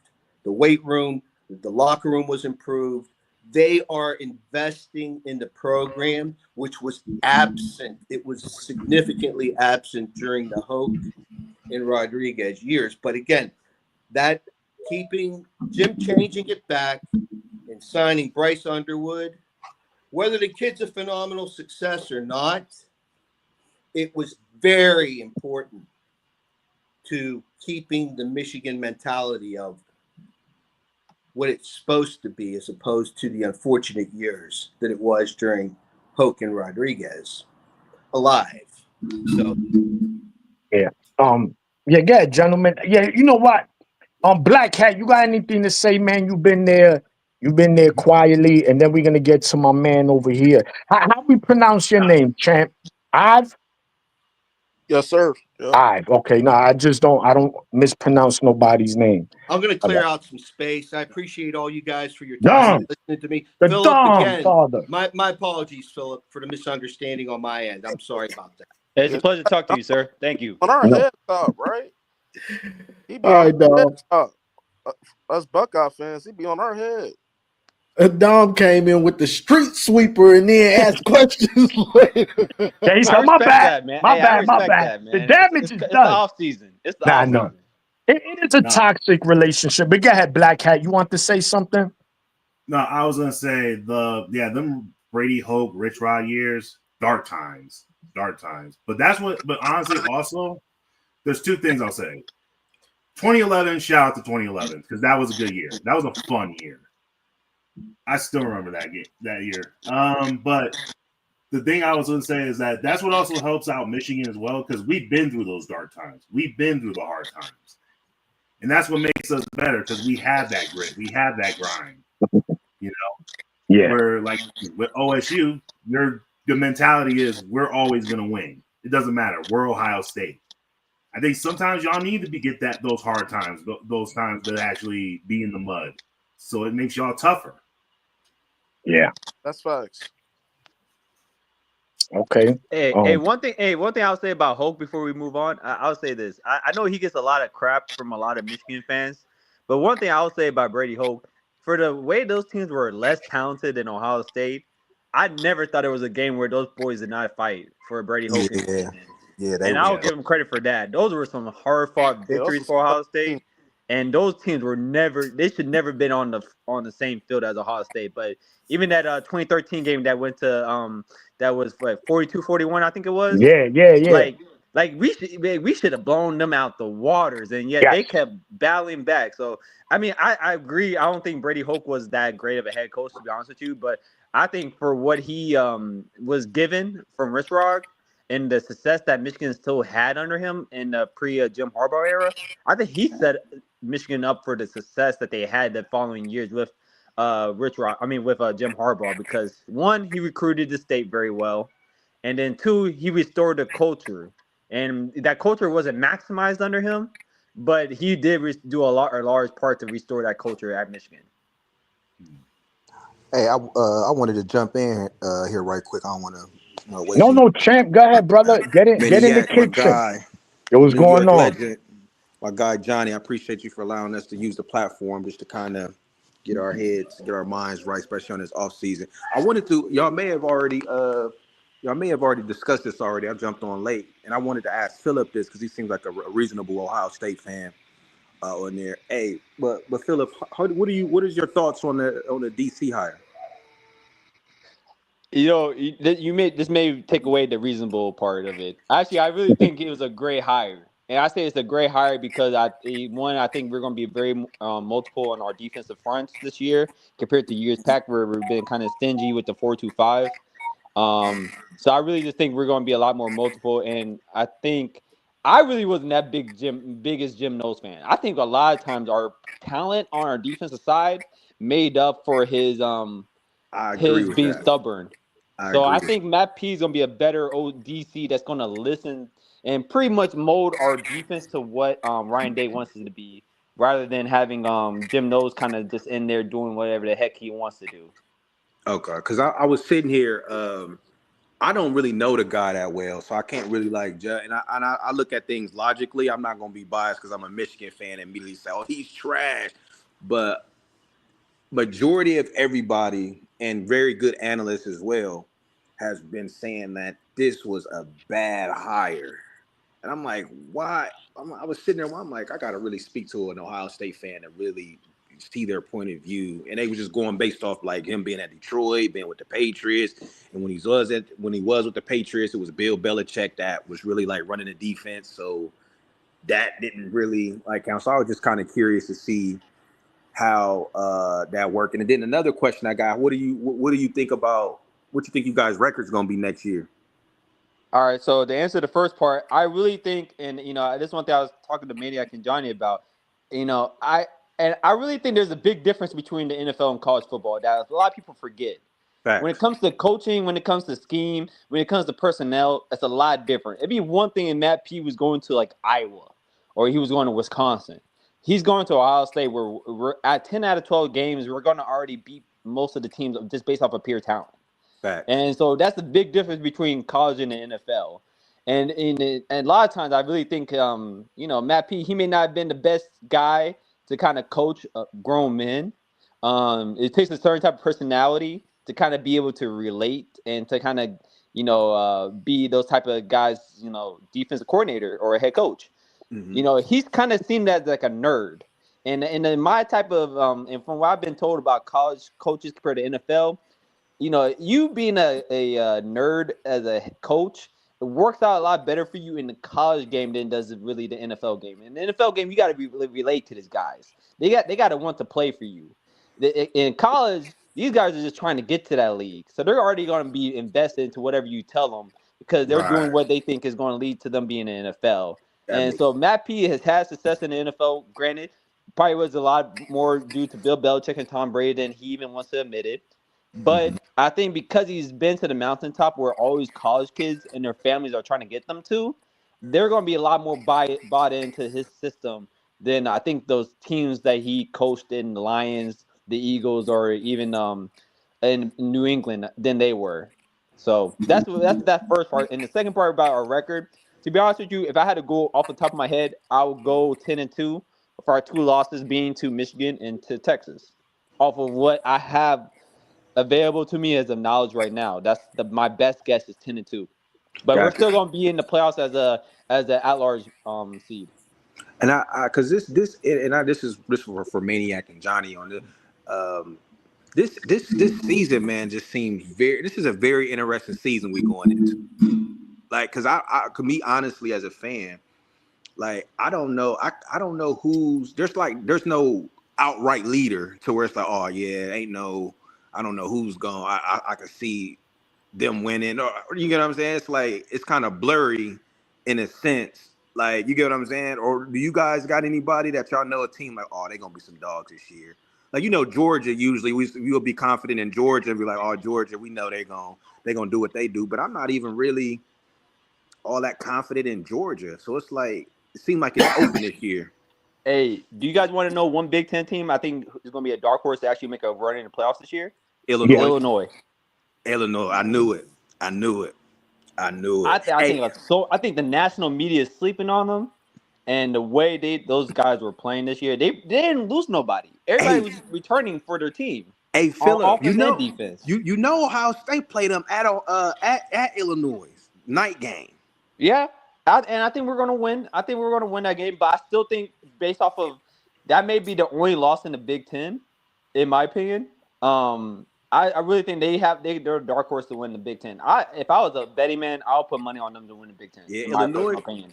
Illinois is gonna be all right this year. You know what? You know one team I don't have faith in, and y'all probably gonna jump on me about this. I just don't. Just for some reason, I just don't believe in them for some reason. Penn State. Like I just like they're doing.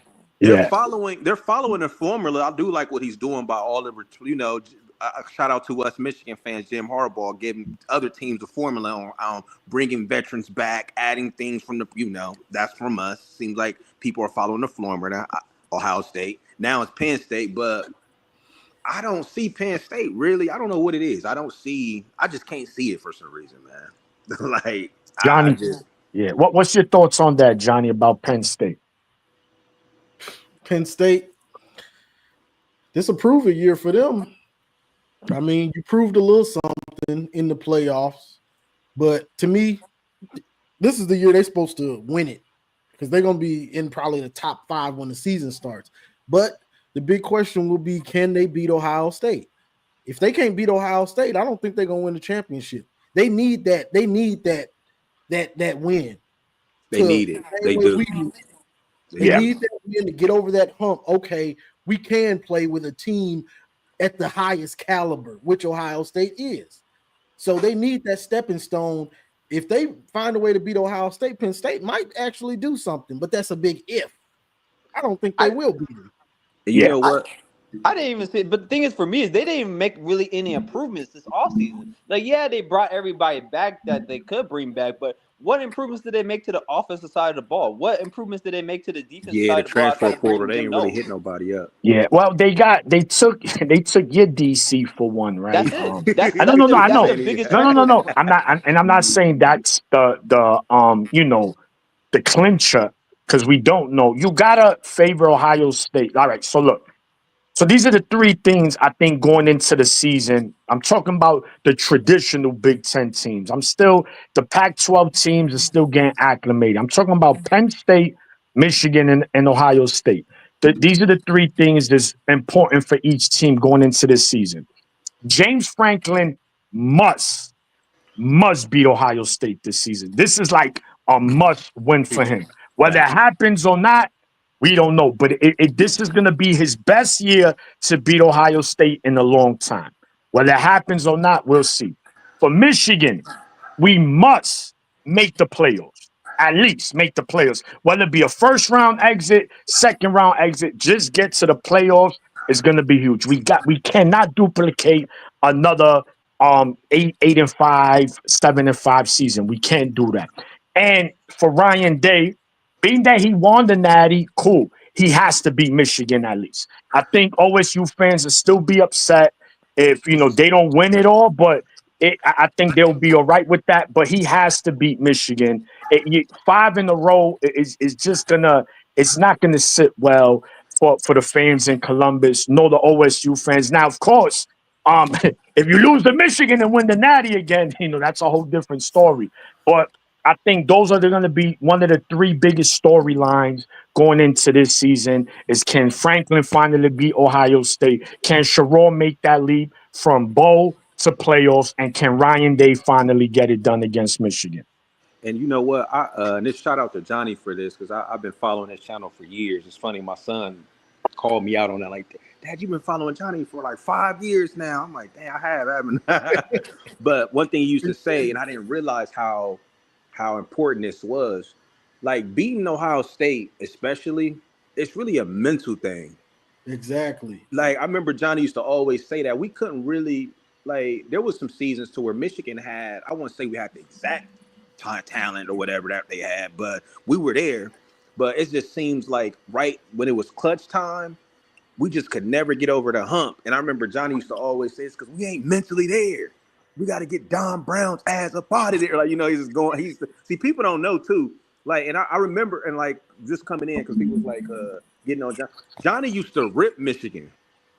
Like he used to rip Michigan. Don Brown, like go back to them old videos. Like he was never like try to make excuses for Michigan like Ohio State fans be doing for real. Like Johnny used to rip, like it used to be bad. Like I'm talking about for like an hour just going.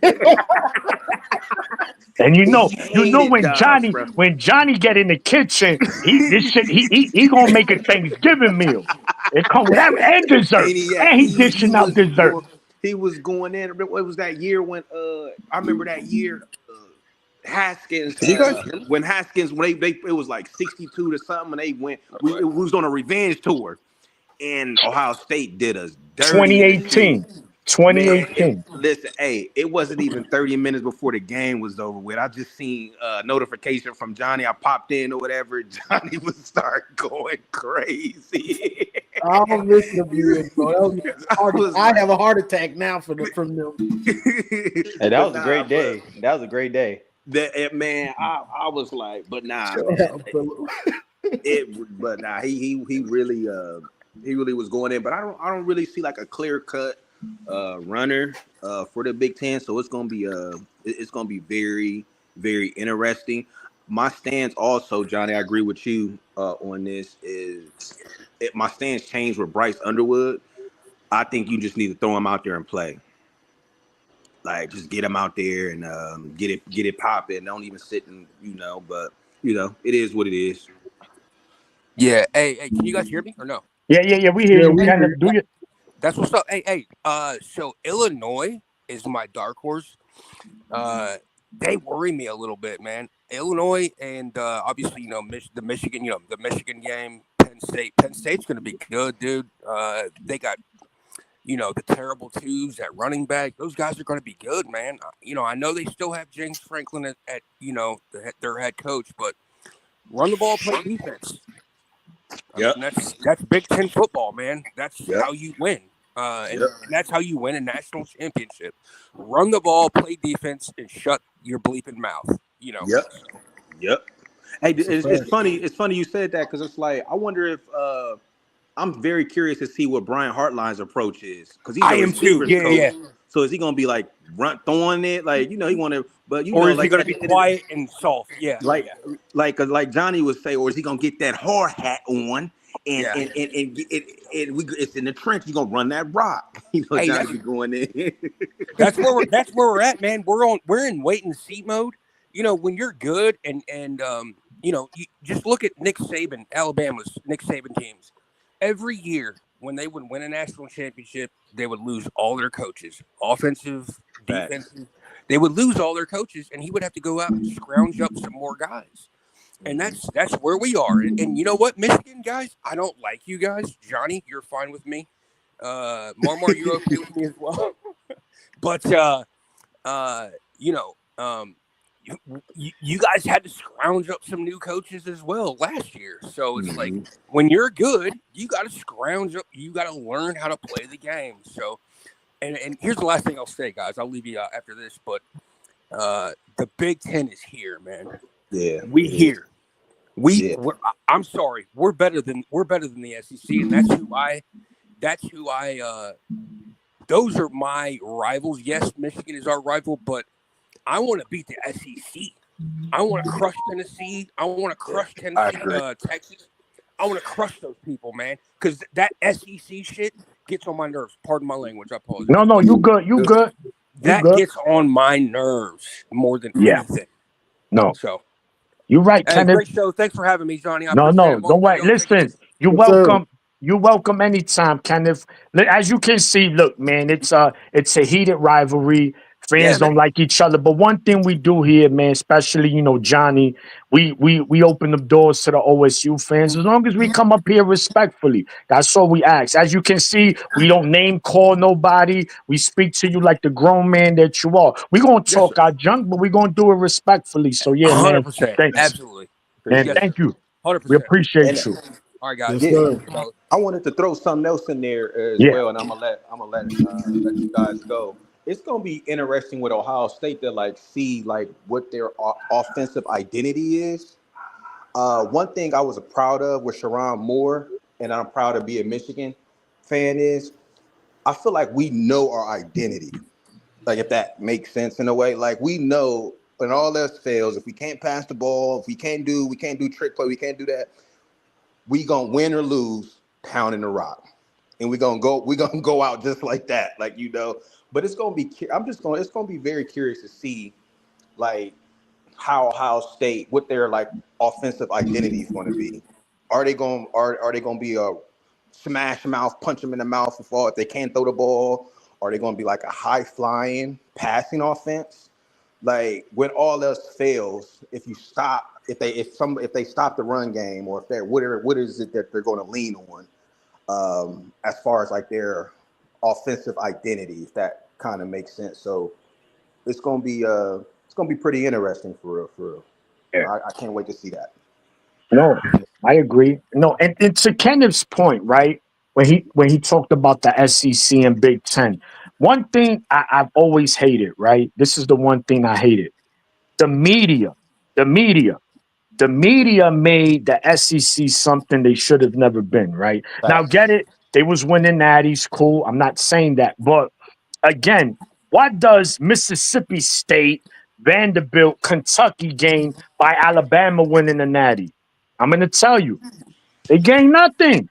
You get not like Johnny said, you get nothing. What trophy? Nothing. You don't get nothing. So I've never been a fan of rooting for conferences. Same thing with Michigan. I guess, you know, for media, the Big Ten winning back-to-back natties is a good thing. But I'm gonna tell you right now, I will never root for no other Big Ten team not named Michigan. That's just me. Personally, I'm not going to root for Michigan State if they play Bama. I'm not going to root for Illinois. I don't care. It's Michigan or nobody. Bottom line. That's me. That's my opinion. I get it. Other Michigan fans, no, I root for, and that's cool. You allowed to root for who you want to root for. Me, if it ain't Michigan, because you know why? If these other teams win, Michigan gets nothing from them winning. So if my team ain't winning, I don't care about your team. Especially Ohio State. I want them to lose every game. Yes. Man. Yes. But you know what? I would say this as a Buckeye fan. I used to say the same thing about Michigan. I wish Michigan lose every game on their schedule, that they never win a game ever again. But I'll tell you straight up, over being a fan over the last 20 years, and now, you know, obviously seeing the success of both teams the last couple of years, I would rather us both have success. Outside of the game, I want Michigan to win every game. I don't root for them, but I hope you guys have success in every game outside of the game. And the reason why I say that, I think that just makes the game and the us winning the game so much more better from us as Buckeye fans. Because I mean, to be honest, we've seen years where Michigan's been trash, and we beat you guys in the game. It doesn't really mean much. You guys don't even care that much about the games in those situations because you guys understand, like, we're a terrible team. You guys should beat us. But when both teams, like the last couple of years, what have made the last couple of years so heartbreaking is not because we lost to you guys just because of that. It's because both teams were great. Both, I mean, outside of 2024, because you guys weren't great. But, you know, you guys were great the other years and made the games much more meaningful and much more memorable. That's why the 2006 game is so memorable, because we beat you guys and both teams were 1-2. So I mean, I agree. I understand the whole notion of, like, I hope Ohio State doesn't win no games. I hope Michigan doesn't win no games. But the games are better when both teams are great, and I just hope we continue that momentum. Do you guys see us in eventually meeting in the playoffs eventually? Of course. If this is going to still be a thing where ESPN is in charge of everything, all they care about is ratings. They're going to definitely make that setup. They tried to make that setup this year with Ohio State against Penn State. They tried to set up that rematch, but Penn State messed it up. Facts. Yeah. But hey, I appreciate you, brothers, man. Thank y'all for No, thank you, man. Thank you for coming up, man. Yeah, I mean, listen, man, it's gonna be, look, man, trolling aside, right? I like to troll the OSU fan base. I do videos. It's just, for interaction and getting numbers up. But realistically, we don't know about Hardline. We don't know about Matt Patricia, right? It could go either way. I still, regardless of the fact how it plays out, whether it be for the better or the worse, y'all still gonna go through some kind of growing pains. As talented as your team is, right? Now, how many games y'all lose, that remains to be seen. Again, OSU will not lose 5 games. I know that for a fact. I think y'all too good for that. The thing what hurt Michigan, what really crippled us is that, people say, well, you pay $12 million for a freshman quarterback. I said, listen, if I was Bryce Underwood and I saw what Michigan put out this season at quarterback, I would have said I want 25. So to me, we got him at a discount, if you're really asking me. Shit. Shit. So thank goodness we got him at shit. As long as we got him at 12 million, mama, I take that shit. Hey, thanks. You Shit. feel me, So man? and look, somebody, a OSU fan in the chat mentioned something, and it was I like the question. He said, "Yo, realistic, what's going to be our record?" And I said it. Michigan has to go to the playoffs, whatever that record is going to be. Do I think Michigan wins the Natty this year? No, I'm not going to say that. But my man that was just on, Brad, he said there ain't no clear. I don't think there's gonna be a clear cut dominant team like we saw in the past because now there's parity, man. There's Yeah. parity in the sport with the NIL. So you're not gonna see teams like those Alabama teams where you just like, yo, bro, it's just how much they gonna win by. We know they're gonna win the Natty. It's just how Yeah. much. So, and that's the beauty about it. And who's going to be this year's Indiana? Like y'all said, y'all picking Illinois. Illinois might be this year's Indiana. And there's always a team like you saw Boise State this year. They got in. So every year we're going to get that. And that's the beauty about this sport, that there's a team that we're not even thinking about. There's going to be 10-1, 11-1 going into the playoffs. We're going to be like, who's that? Where they came from? And that's going to happen. I wish they would get rid of the whole Power 5 automatic bid for the highest seed Power 5, because as much as that was a darling story to see Boise State in their run, I think that they serve no purpose in this year's playoffs. And I really think they took a spot away from a more deserving team, in my opinion. So Philip, your cadence and your tone, you sound just like Garrison to me, bro. Yeah. Facts. Now he's a little. I think Philip is a little bit more reasonable than Garrison, but I get it. Yeah, more articulate. But I get it, Johnny. I see. Now, I mean, look. It's the military. Johnny, what's your thoughts on Boise? I think it's good to get these teams in, right? Because remember, it's business. This shit is about money. They know realistically Boise ain't winning no Natty, but those fans over in Idaho, those ratings are going to be off the hook, and they going to these playoffs games. They going to travel because Boise might never be in the playoff again. It might be years until we see them again. So I think it's more because of that. Because who would have been more deserving? Alabama? No, Ole Miss. What? I think the conference championship, I think it needs to just go off of ranking. Like the conference championship should get you in. That if you're a conference champion, you should get in, but you shouldn't get a bye automatically. You agree? Yep. Yeah. Yeah, I really just the only reason why I just don't see a team like a Power 5 team. The way things are currently set up, this is not college basketball. I understand people make that argument. Oh, a team can get hot and make a run. This is college football. This is not college basketball. For a team from a Power 5 school to have the guys and the depth to make a run to potentially 3-4 games into the national championship game, that, in my opinion, would not happen in the next 15, 20 years unless you just have a Power 5 team that just sends, $30 million out there on a roster. And that's the reason why I just don't think that, they should have that automatic bid. And it should be based off of rankings. It should be off of a physical ranking, not conference championships and none of that crap. Because to be honest with you, you see a team like Indiana. Only reason why they were set up the way they were to get into the playoffs is because they had the softest schedule in the Big Ten this year, and they played nobody in the on the conference schedule. Yeah. And so I think when you have systems set up like that, that's one, it's not a fair system, and two, it's not aligned across all the conferences. And so that's why I just hope going forward they do a better alignment across all the Power 4 conferences, so that we have more equal scheduling, almost like how we see in the NFL. Yeah. And I No, think that's no. where they're going to get to. I think we're going to get to an NFL model where we're going to have essentially two big conferences like the AFC and NFC, and maybe Big Ten and SEC, and It then will they're be. going to split the teams up into different divisions Yeah. and do it like that. I think that's going to eventually occur. Now, how fast that occurs, it just depends on really college football and ESPN. But Yeah. I can see that definitely occurring in the next 10 years. Yeah. Yeah, Yeah. that's always been the goal. Yeah, always. Mm-hmm. Yeah. No, and so let me ask y'all this real quick. What do you expect Indiana to do this upcoming season? Do you see them returning to the playoffs, 8-4, 7-5? What's the realistic? What you think is realistic for them? Because there was a lot of hype on them, right? Philip, you mentioned it. They didn't really play nobody. I felt Michigan, we exposed Indiana first. Ohio State just finished it, right? Like And you saw like that the Ray J three song. they struggled against us, barely beat us at home. Then Ohio State cooked them, and then Notre Dame cooked them. So how good was Indiana really? And they losing a lot this season. So to me, I'm going 7-5.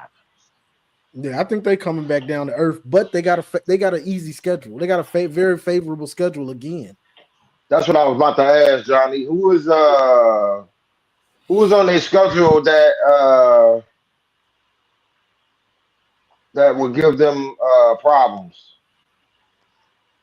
Let me see. Yeah.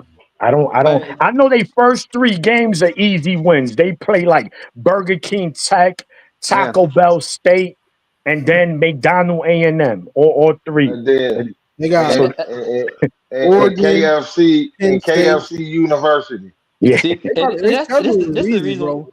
This is why I hate that we don't have divisions anymore, or we don't have the two divisions, because it allows teams like Indiana, Purdue, and some of these other schools. They don't have to play us. They don't have to play Michigan, Ohio State, and Penn State every year like they had to do in years past.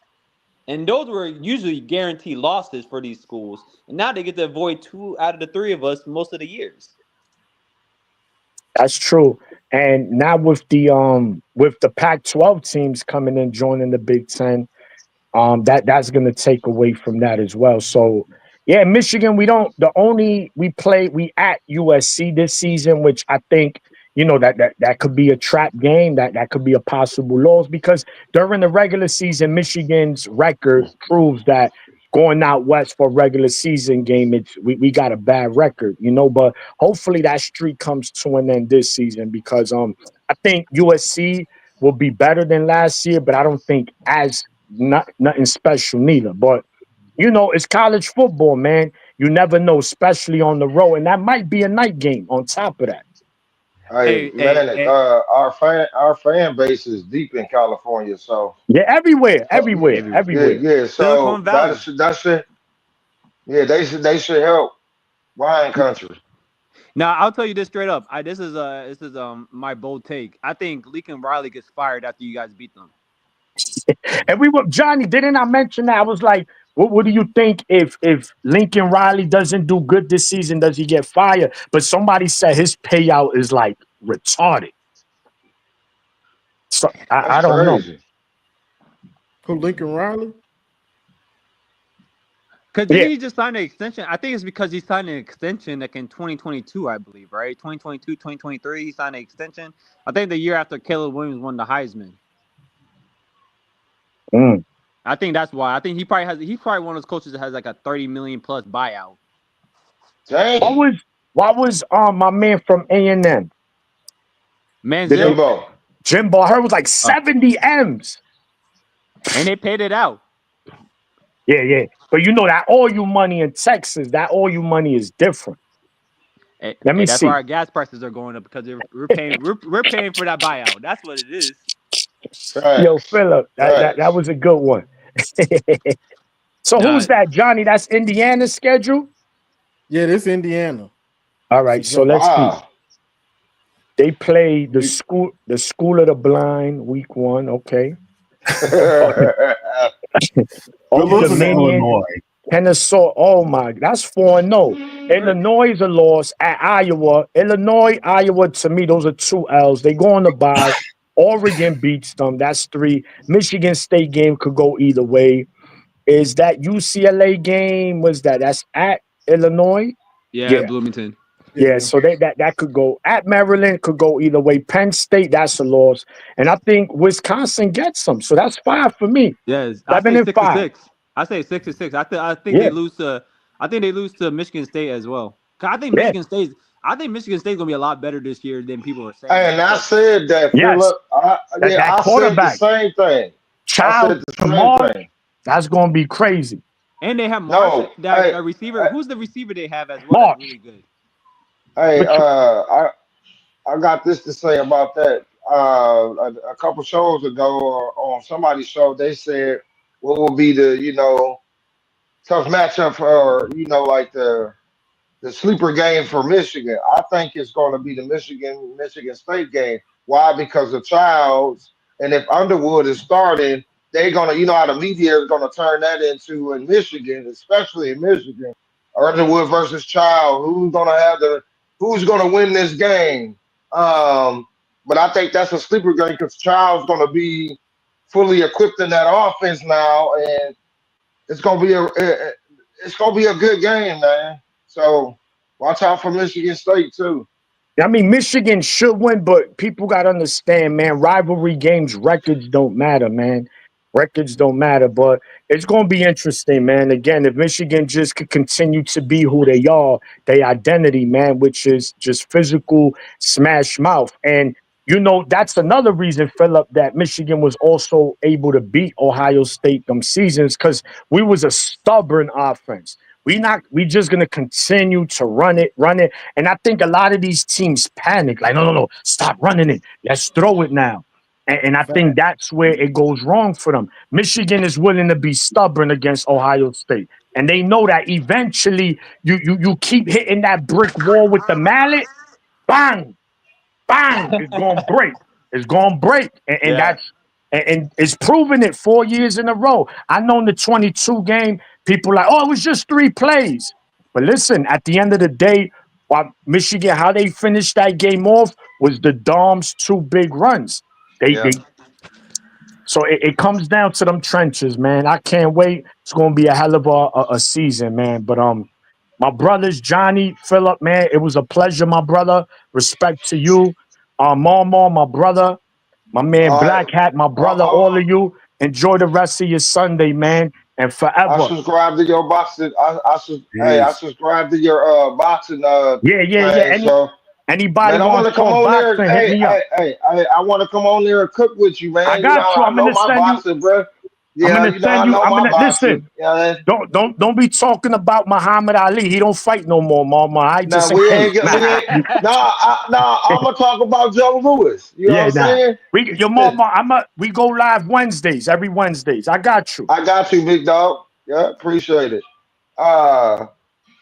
Yeah, man, that's cool, man. I like that, man. That boxing. You got Hey, anything yeah. else, So Philip? yeah. Uh, well, I want to bring this up to all y'all real quick before we disperse. Okay, I was watching something on the blue chip ratio um, of the recruits. Ohio State has 68%, and then Michigan has 67%. And this another thing. Michigan caught up to y'all, hawked y'all in recruiting, and finished right under you in recruiting. Um, so I was just agreeing with Phil about the 10-year war. I think that's about to go down because Sharon been out here cooking on a recruiting trail. Um, so yeah, man, I just think it's about to get bad for y'all. Yeah, and I'll say this. This is my last point, then I'll hop off of here. Thank you guys for allowing me on the platform to talk from a Buckeye perspective. Um, at the end of the day, football is about man versus man. And at the end of the last 4 years, you guys have just shown way more heart in the game than we have. That's all it comes down to, heart. It does the talent, all that kind of stuff, the scheming, the X and O. It doesn't matter when you get to being in the trenches in the game. It just matters on you versus the man across the line. And so I just think from a Ohio State perspective, we just got to show more heart in the game. and not let our ratings or letting our our fan base or the recruiting rankings kind of just say like, oh, we're great. Like we got to go out and prove we're great in every aspect of the game. And I just think when it comes to just the rivalry, you guys just show more heart, and that's why you guys have 4 straight victories. So with that being said, I hope you guys have a blessed Sunday and have a great week ahead. And talk to you guys soon. You too, Phil. God bless you and your All right, fans. Phil. God bless, All right, man. man. Go Bucks. Yeah. You got anything else, Black Hat JRV? Not much else, man. I think the college football space in general is open season. Georgia doesn't really look that dominating, and the Bama dynasty is basically over. So right now it's I open agree season. with that. But yeah, man, I'm gonna see y'all later. Peace. Go blue. Go blue. Marmarski, you got anything left? You got anything Nah, else? all I'm just saying, I just want to touch on the point of the Chiron thing. Chiron cleaned his act up in the last 3 games. The way he out here recruiting, I know it's a dead period, but before the dead period, he was out and about with Sean McGee, and there's a lot of, if you're paying attention to the 2026 class, it's a lot of people that got us in the top 5. I know it don't mean anything, but they trying to finish with a top 3 class in 2026. So, and that's the word. NIL is involved. Barstool is involved. They really, using this NIL to recruit top classes from now on. So if you get 2 top classes in 2 years, that's going to be deadly, especially if you get receivers for Bryce Underwood, which I think who's going to start in the first game. So I just think we on the up and up. I believe in Sharon. I mean, look what he did the last 3 games. Yes, sir. All right, bro. I appreciate you, brother. Yes, sir. Yep. Go blue. Go blue ski. But yeah, so let me see. My screen done froze. But yeah, let's see. And what was Gold talking about there? Everybody was talking, I couldn't address it. But yeah, a lot of OSU fans used to be on my page because I used to praise them all the time. Ohio State's program, and I would talk bad about Michigan. So it was a double up, like, oh, this is delicious. He talking bad about Michigan and he praising Ohio State. Oh, I like this. This is cooking. But then something happened. 2020 happened, and then Michigan started to beat Ohio State. And Michigan was beating Ohio State, beating Penn State, winning the Big Ten, making the playoff. So then I started to talk trash. And so a lot of them weren't used to it, and it rubbed them the wrong way because they were just used to hearing me praise Ohio State and down Michigan because we would choke in certain situations or we couldn't get over the hump.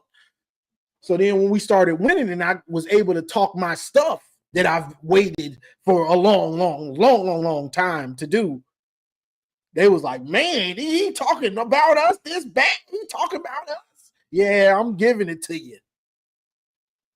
Because I was there for all the down years. I'm old enough to see us win in 97 and then have the down years from Lloyd Carr to Rich Rod to Brady Hoke to back to Harbaugh, So that's what it is, So Gold saying, oh, you don't talk like you used to. Boy, my football knowledge is just as good as it was back then. The only difference is I'm giving it to Ohio State. A lot of the times I'm giving it to y'all. That's the only difference. And I'm enjoying it. I get to enjoy us beating Ohio State. That's the only difference from then and now is I got more personality and I actually get to give it to Ohio State fans. That's the only difference. And y'all don't like it. Some Ohio State fans don't like it. Other ones just, man, this is the rivalry. No, don't give me that good show today, Goals. You tried to come for me. I know, yeah. I might forgive, but I don't forget. You know, I've been waiting. But let me read these because people done donated, so I don't want to forget that they done donated the hard way. Dom, appreciate another 5. He said overstaying is welcome. His apologies. Dom, you good. You can stay up here the whole show and cook like like Maniac or Marmar does. You know, it don't matter. Appreciate Gold with the 99 big money goals. That boy pockets deep. He said go Bucks, so that's what he said. And Devin Murray, appreciate the $10 super chat. Jamie, appreciate the $10. Said go Blue. You know, but yeah. So that's the difference. I talk my stuff. Did you see the 90s? Why am I a jerk off now? Why am I a jerk off? Yes, I saw the 90s.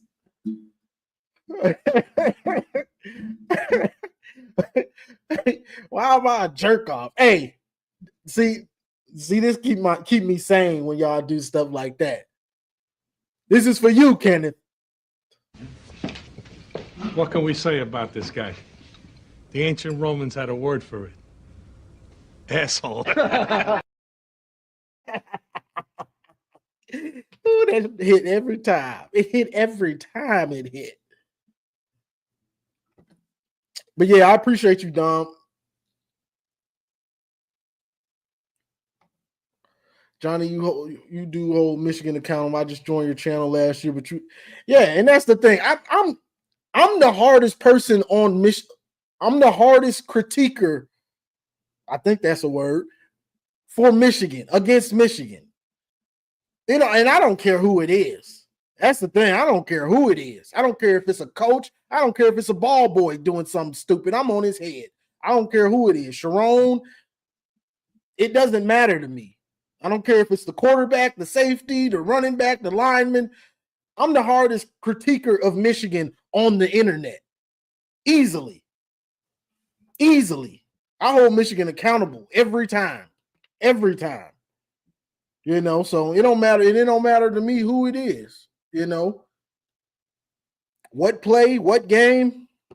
You know, I have people who say that I'm too negative on Michigan something during the season. Stephen Brown used to be mad at me because somebody we might blow somebody out, and I might find a couple players that didn't play that well to me, and then I let them have it. You know, or even, you know, when we're playing a team that I think is going to might give us trouble, you know, because it's just pregame analysis. He'll be like, we ain't going to struggle. Johnny, we know we're going to blow them out. I'm like, you say that for every team we play, bro. Like, I have to give an analysis of what I think is going to happen, not just, we're going to blow them out. Right? What you talking about? We're going to blow them out. If I was to do that every video, then I wouldn't have a fan base messing with him. But yeah, so that's just some of the stuff. Let's see. I guess I'll try to. But yeah, what else we was talking about? I'll try to do a little refresher. But Indiana, I see them coming down to earth. They built their team off the transfer portal. That's never a good idea. It's never a good idea. I mean, it's good. You can get away with it, but it's not a good idea. It's not sustainable because you can't really build a culture when you just keep bringing in all these transfers. You can't develop a culture because as soon as you teach the guys, they're gone. Now you got to get more transfers. You try to teach them, they're gone. And you're going to hit a wall, and it ain't going to take long. It's going to take probably 2 or 3 years, and then you'll be done. It's going to be 2 or 3 years, and then you're done. You know what I'm saying? So I think Indiana will hit the wall. If they don't hit it all the way this year, they will for sure next year because their recruiting classes aren't good. They haven't recruited well, so they have to do it from the transfer portal. And this year, he brought all them transfer portal dudes in from what was it, James Madison. So they already kind of knew the culture. A lot of those dudes. So a lot of them dudes are gone. So they'll run into the wall. Penn State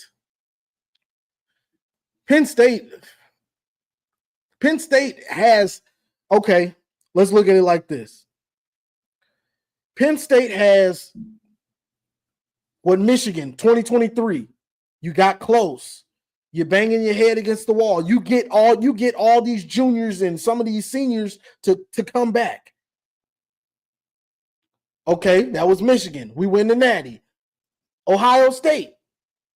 We're going to get all our guys to come back. We get a few transfer guys, but we're trying to win the Natty.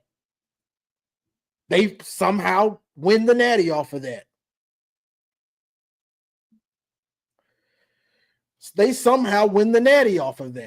Now you got Penn State. This really should be Penn State's turn.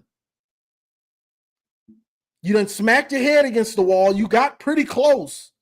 To being in there. And quiet as kept. That would have been real interesting to see Ohio State and Penn State play again because Penn State plays them tough. So they smacked their head against the wall last year, but they got close. Now they got all these dudes to come back. They got the running backs to come back. They got Alar to come back. They got Jim Knowles, Ohio State's defensive coordinator. Is he the missing piece? Could it be? So this should be Penn State's year. There's no real juggernaut. And they have the most important piece. They bringing back their quarterback. And you got the backs. So they should be coming in like the team to beat. And they should be, you would expect it.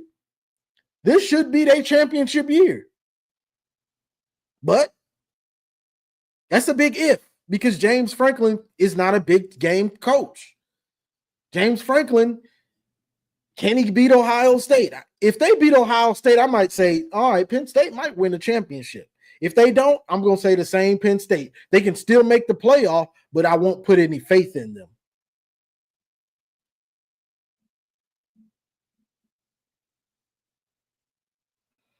Yeah, I won't put any faith in them. I got to see it.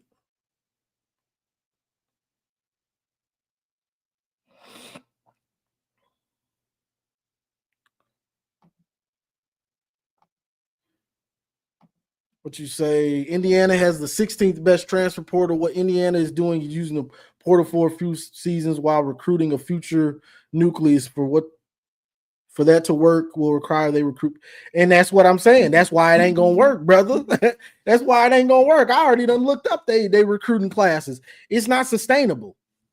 What they doing is not sustainable, and they're going to run into they might be able to get by. Let's say they actually jail together next year somehow, and they only lose 3 games.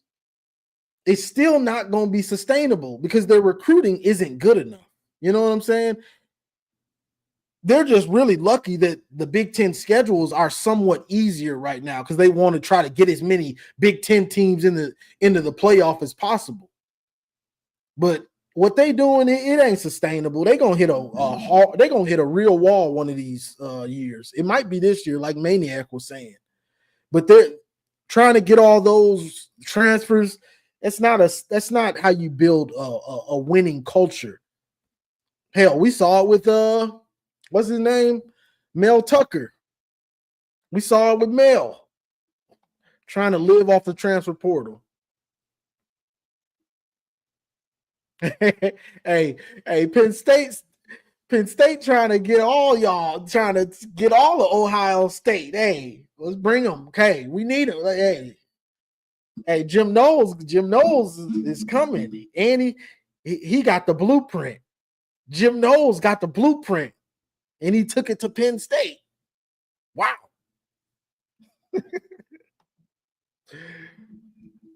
Gold, y'all play them. Penn State and Ohio State, it's so wild to me that they play y'all so close, and James Franklin just finds ways to lose it. Like so many times these games are so tight, close in the fourth, and every time he finds a way to lose. It's honestly, statistically, they probably should have beat y'all by now. Just on statistics. Like statistically, they should have beaten y'all. Like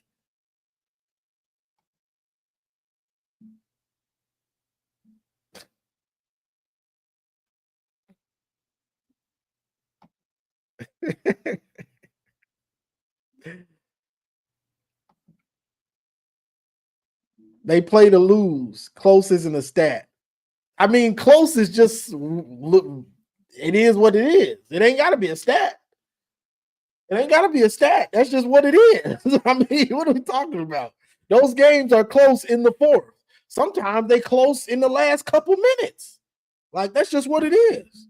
You know, I'm not saying this is good or bad. I'm just saying that's what it is. So you would think by now that they would just slipped up and beat y'all. But like they were saying, I think that was Go Blue Brad was saying, like I used to say, there's a mentality with this. And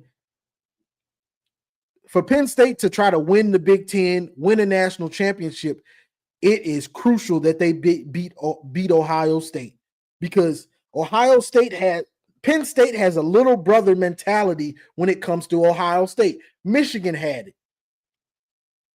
It's a little brother mentality, and it's you know, when you had your big brother, when you had your big brother or whoever used to play games with, and they would just always beat you, and then you would get up. Sometimes you would get up in that game. You would get up. Y'all be playing to 15 and you get 11 and you get cocky. You think you're going to win, and then you lose 15-11 because I'm not losing to you. I beat you. You don't beat me. So, you know, you get up being the little brother and you think it's over. And then big brother like, nah, all right, bet. Let's go. And then before you know it, now you're losing. Hell, that happened to Penn State this year. They got up 10-0. And then Ohio State got serious. Boom. They down 14-10. Just like that. What happened? Weren't we winning this game? Weren't we winning? What just happened? Oh, you got little bro. They put you back where you belong as little brother. You know, so that's what's going on with Penn State. And so they really need to beat Ohio State this year. That's if they want to win the championship, because that's what you bringing all these dudes back for, is to win a championship. They got to beat Ohio State. If they don't beat them, then, but that's what's going on with them. They got a little brother mentality.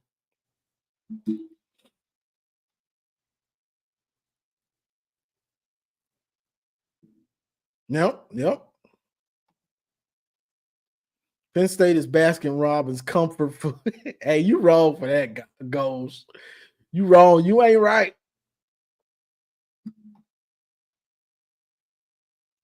Yep, and this is a fact. You know, we look at Michigan State like that. You know, Michigan State fans were feeling themselves this year. They thought they was gonna beat us this year.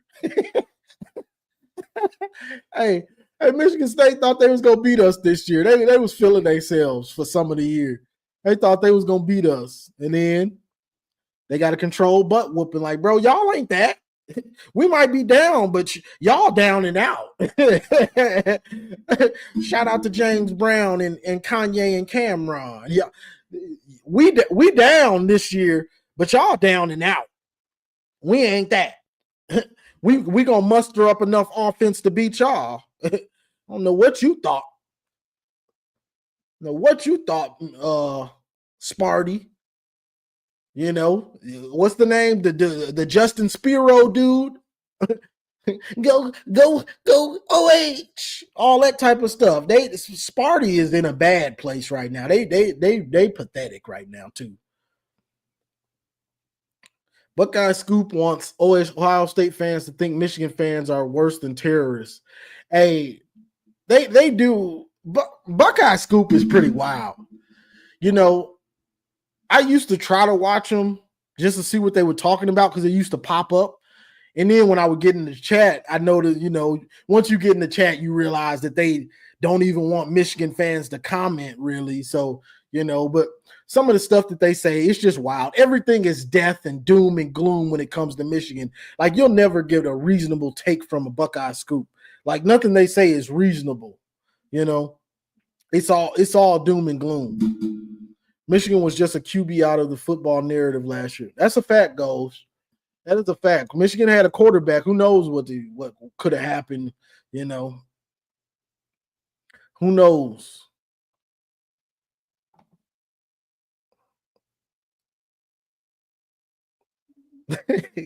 Had to sit them both down. They both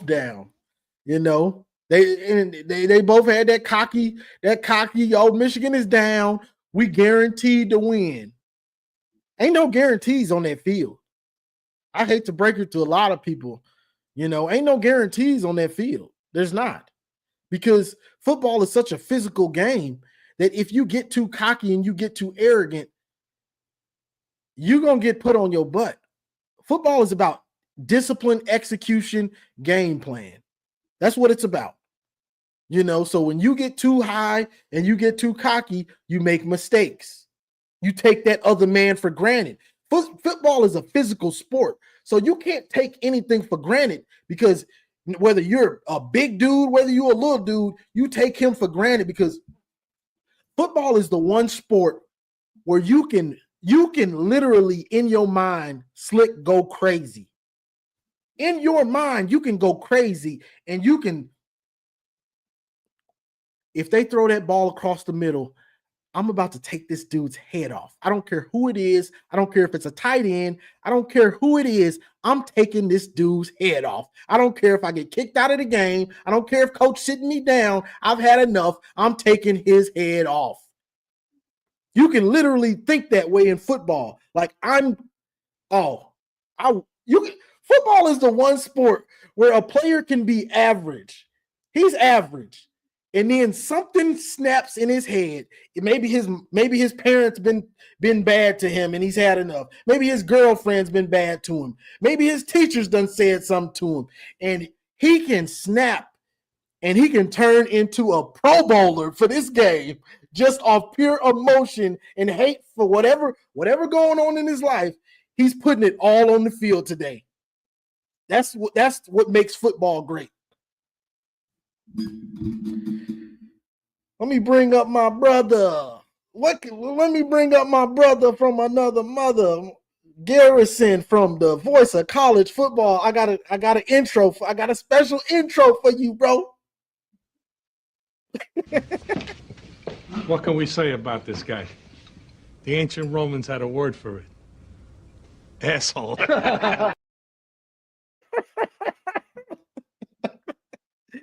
But for real, this is my guy right here, Garrison from Scarlet and Blue with Bryce. Shout out to Bryce and Voice of College Football Ohio State channel. That's funny. That's fun. I love The Sopranos. That's hilarious. That's my show, bro. I had to go and piece something together, What's been going on? I appreciate that. I take that as a compliment. I really do. How you been, man? I'm good, bro. Just been cooking a little bit. Normally I let everybody go, then I jump off. And then, people, they want to hear me talk some. It's my channel. I let everybody cook when they're all on. So I figure I'm going to stay on longer now. What's been the discussion for the day? Man. What I miss? I was in here earlier than I took a phone call with somebody, and then I was like, all right, I'm happy he's still here. Let me jump on here real quick. Man, D'Angelo came on with the blueprint talking about he started coming on with the Ohio State's gonna beat us in basketball, and it's over for us. We can't beat them. Then it's just been the same old Michigan, Ohio State back and forth. Penn State. What's Penn State gonna do this year? Oh, that's where I left off. That's where I left. Yeah. What are your thoughts on them this season? They got to beat y'all. They should. And I was just saying this. They should be like us in 2023. Everybody comes back. We're winning a championship. Did it. Ohio State, everybody's coming back. We're going to win a championship. Did it. Mm-hmm. This really should be their turn. Right. On paper. But I need to see them beat y'all. We don't play them. I need to see them beat y'all to get that monkey off their back. They need to get it off their back. Honestly, they have a 2-game season. They have us, and they get Oregon at home. Yeah. So my question is just Drew Aller got better this season, so I expect him to get better next year. How good that looks, I don't know, but I expect to look better. Warren's gone, but they usually find a tight end all the time. They're kind of like you guys in that. Mm-hmm. But at wide receiver, I'm just like, I think you guys have a better wide receiver situation than they do. You think so? Yeah.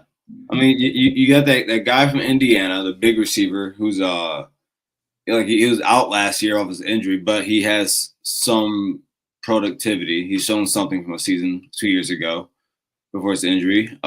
You have Marsh, who is a very is it Marsh? Who's a freshman receiver? It's not Marsh. I think you're thinking of Michigan State. That's Michigan State. Yours is called your young freshman's name is Oh, come on. Is that a hard name? All these young dudes be slipping my mind. Andrew. It's Andrew Marsh, right? Yeah. Okay. Yeah. Andrew Marsh. Okay. I thought you. Yeah. So, no, I think that you guys just in a better situation. Fred Moore, he's showed glimpses of stuff. Samaj Morgan sucks, but that's okay, But stop hating on Samaj. Did he play football last year? Here and there in spots. Oh man, I did not see. I saw a Smurf running around the field a few times, but why do y'all hate this man? Yeah, he coached y'all. He talked too much for a person who has never done anything worth talking about. Like never. Samaj's greatest play is him getting hogged down. Against Iowa in the big game. Like come on, bro. And I like Samaj. I think he's a fun. And I wish I could interview Samaj. I really do. I would have some real cool questions for him because I think he's entertaining, just not entertaining. And he needs. They try to do all those screens and stuff for him, and the blocking wasn't that good for us this year. Like he needs good blocking. Like he needs help for him to. The way they use him, he needs help for him to be explosive. Julian's saying 6'1". Yeah, everybody seems to say he's a little midget or something. No, he's 6'1", 205. So, what's the word they saying that Julian's saying is looking better than everybody have ever has? Like, no. Listen, he's more talented. Like he has more throwing talent than Will Howard. Has more throwing talent than Cal McCord. He's somewhere between, like coming out of high school, I would say he's somewhere between. Actually, I won't say that. From what I'm expecting, he's somewhere between Justin Fields' throwing ability and I'll say like Troy Smith's throwing ability and CJ Stroud. Like that's the peak I think he can hit. I think he has that type of throwing motion. He's one of those guys when the ball leaves his hand, it looks pretty. Like when Quentin Ewers throws the ball, it looks pretty. You know what I'm saying? Remember like when Matthew Stafford was at Georgia, he threw the ball, it looked pretty. Things like they just knew how to throw the ball in different ways. But those are two different throwers. I think Quinn Ewers Slick has a noodle arm. Matt No, Stafford. no, he has a noodle. No, he has a noodle arm. I'm talking about when he has to like layer the ball and put it somewhere like on a dot. He can do it. Not, but if it's too far downfield, no, it's not there. But what I mean is that he can make throws. Like I'll put it this way. You know how most California quarterbacks are. Like you're talking like C.J. Stroud, Caleb, Paint Nails boy, Williams. I said Paint Nails boy. That's crazy. Bryce Young, Aaron Rodgers, guys like that come out of California, they all have a certain way. That's what he's a guy from Carlsbad. So, but I don't know if it's for sure that he's gonna be the quarterback. You think the kid is gonna be the quarterback? Huh? The freshman. No. What's it? St. Clair? No. I want to. This is the question I've been asking all these Buckeye fans. Okay, my own fan base. If Lincoln Keenholz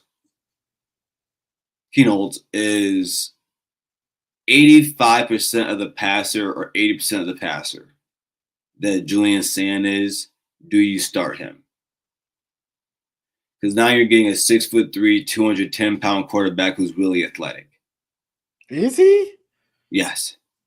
So just a little bit about his background. So like they call him the South Dakota Heisman, but like just to give you a little background of this kid. So while he was the best football player in South Dakota, he also was one of the best basketball players. He averaged like 18 points and 9 boards a game and like 5 assists. And then in baseball, he batted like 500. Like didn't he play against Missouri? And that was a true freshman. Or do you remember what happened in that game?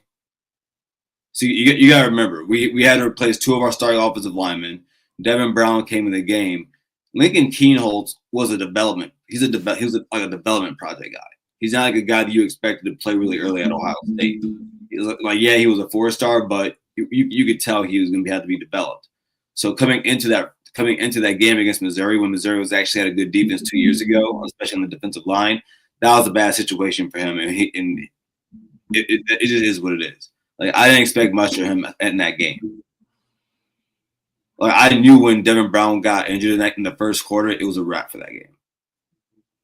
All right, I just didn't see anything. But like I said, but that's why I told you he was a true freshman, and he's a developmental guy, like someone who's not going to play at Ohio State freshman, sophomore year, maybe junior, senior year.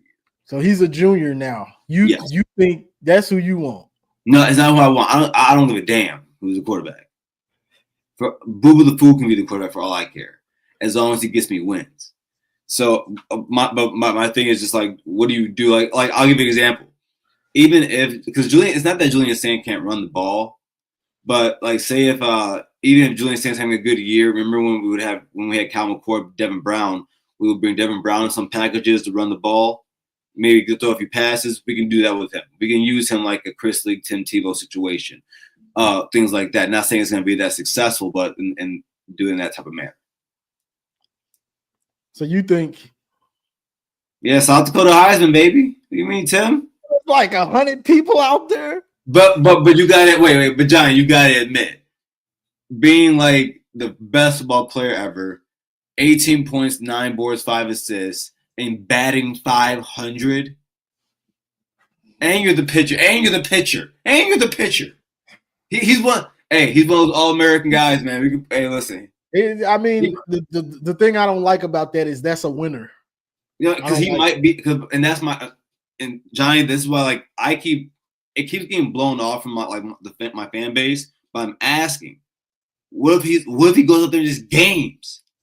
Yeah. Like, what do you do? Like, he sounds like a winner if he's. Hey, bro, like he stayed this long for a reason. He must think he has a chance. And Ryan Day. So I made a video. Like everyone, if you want to go on the Ohio State, the Voice of College Football, I dropped a video yesterday, and Ryan Day said that this is a wide open competition. He said, especially for Keenholz and for Sand, he said it's wide open. He said Taven's going to get his chances too, but it's going to be harder for him. Of course it is, even though he's 6'3", 230 pounds. But I want the pocket passer. Whoever gonna sit in that pocket and not do nothing else. That's who I want. All right. So let me ask you a question. Do you think, like in 2021, if CJ Stroud had a defense that year and our defense wasn't so horrible, do you think you guys would have still won that game when CJ threw for like 390 yards on you and didn't really have a defense? We didn't have a defense that year. Our defense was trash. Yeah, y'all. We scored like every time. Yeah, exactly. And so so this is where I think Ryan Day is about to head. Okay, I think Julian Sanders is going to be the quarterback. Mm-hmm. But you have Ryan Day. If you ask Ryan Day if he can run the ball or pass the ball, Johnny, what is he going to do? He's going to pass it. If Ryan Day knows he is able to do what he did in 2021 and 2022 on offense, but now he has a defense, he's going to do it. If he finds out Julian's who's the offensive coordinator now? Is Brian Hartline. Who's the best player? Who's the best player on the team, Johnny? JJ. So what do you think about that? He's gonna throw we're gonna throw the ball this year. We're gonna throw the ball. CJ Donaldson Jr. From West Virginia, proven back out of there. He's gonna be good. 6'3", 6'4", 235, 240 pounds. He'll be the starting back for us. You know, we'll have James Peoples, who they've compared.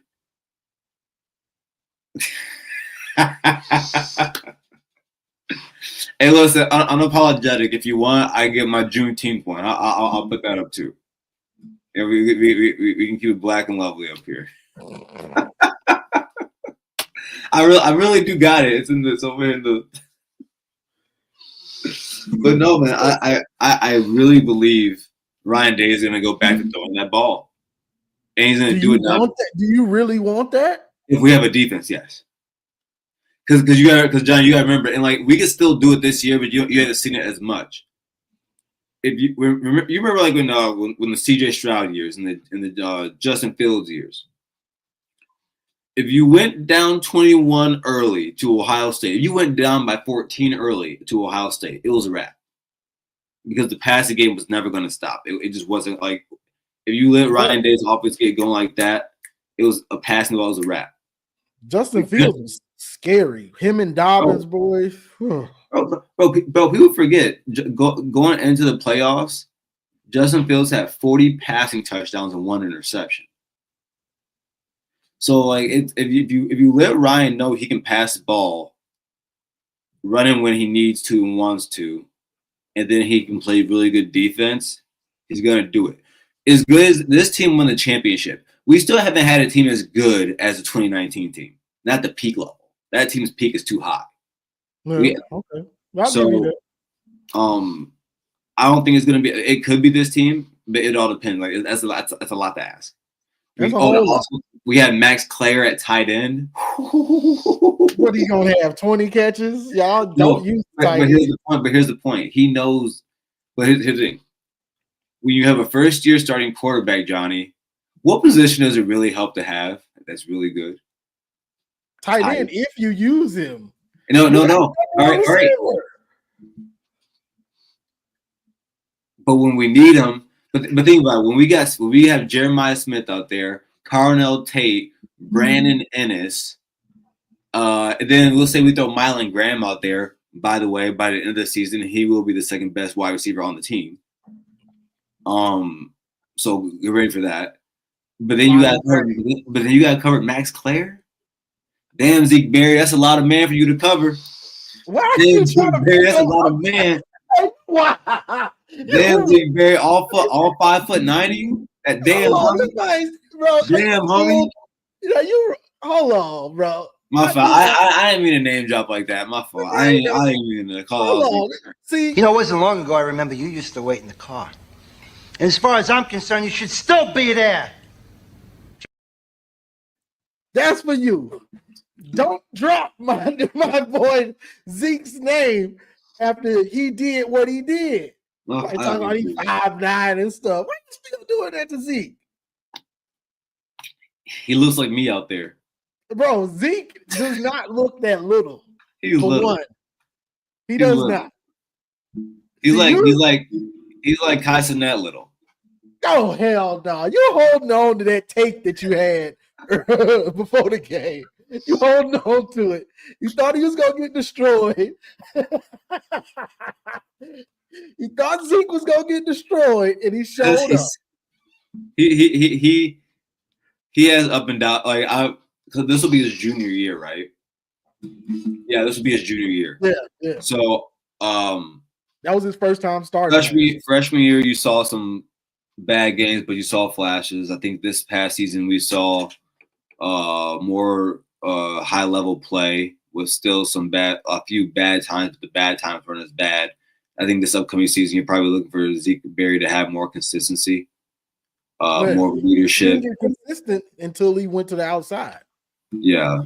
But I would strongly attest to him being out there against elite level big wide receivers. I mean, he had Jeremiah and he had That's Ryan. not that you run zone, don't play. You guys run cover 2 shell, stop. So we're gonna still be running that. What's the problem? No, okay. What's Safety help over the top. Come on. If you put Zeke Berry 1-on-1 with him, it's barbecue chicken. Why would we put him in a position to fail? No, I'm not saying you would. I'm simply saying let's not act like it's just Zeke Berry out here locking guys down. See, you still want Zeke Berry to get. I want Zeke Berry. No, I want Zeke Berry to be a good football player. You wanted him to get destroyed in November. You did. Because I wanted to be right. I know. You still hold on to it though. But I will tell you this: he's better than Jair. I think ain't that bad. I think Jair is straight. I think Jair is soft. I think he's soft. I think Zeke Berry. Because notice what I said about Zeke Berry. I said that he had more high level play this season. All more consistency. I have not seen that out of Jair. Because Zeke Berry may get beat, but he ain't soft. He ain't soft. Jair is soft. Well, Jair is built he's like sweet. He's a stick. So you got to have some weight on you to really be. So is Mangum. Mangum is soft too. Nah, I haven't seen much out of him. He didn't really play at all. I hope Rob Moore coming back whips those boys into shape. You guys got to listen, man. I don't know why. I don't know how you guys got this first, second rounder back to college. That's our culture. Your culture. What? Michigan culture. Rob Moore. Again, I want you to remember this, Rob Moore. I hope you see this, brother. I'm praying for you. I truly wish you didn't listen to the bad advice you got and not go to the NFL draft. So yeah, brother, don't let these Michigan Wolverines ruin your career, brother. It wasn't us. He got hurt. He probably got a good NIL deal. And he got hurt so late that it would have killed his stock. So, yeah. But he was playing like one of the. I thought he was playing like a top 5 safety in college football last season. I still hold on till today. Mike Sanders still was the best football player in college football last season. Probably. And I think it showed in the NFL this season. I think Mikey is that boy. He is that boy. He might. I'm gonna be honest with you. Y'all be calling Will Johnson a better DB than Mike Sanders. Still, I don't know about all that. I don't know about all that. I don't know about all that. I don't. Mikey's a beast. He's gotten better. He's gotten even better. And Jai, you know the crazy part about Mikey Sanders still is he could have easily probably been y'all the wide receiver one this last year. Definitely. That's a fact. I feel like a lot of people forget, and not Michigan fans, but a lot of people outside like the Michigan fan base forget that Mike Sanders still scored a receiving touchdown against Ohio State his freshman year. Yeah, Sanders still was just a dog. And he was so his footwork. Michigan won. His foot speed was just so quick. He's got great footwork. Yeah. 86 to 83. Oh, we won. Where your boy? Who? D'Angelo, the blueprint.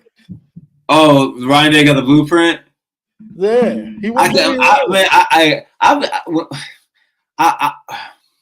Whenever you say that, man, I just be like, man, That's your man. Yeah, I want to step in. I want to step in and lie and say, yeah, Ryan Day got the blueprint, but what blueprint does he have? But Johnny, let me ask you this. If I were to say to you that winning the national championship, that essentially gives Ryan Day a 3 to 4 year window, right? So to win a national championship, that gives him like a 3 or 4 year window till he really has to win another one. Yeah. So do you think it kind of eases the stress of having to beat Michigan now?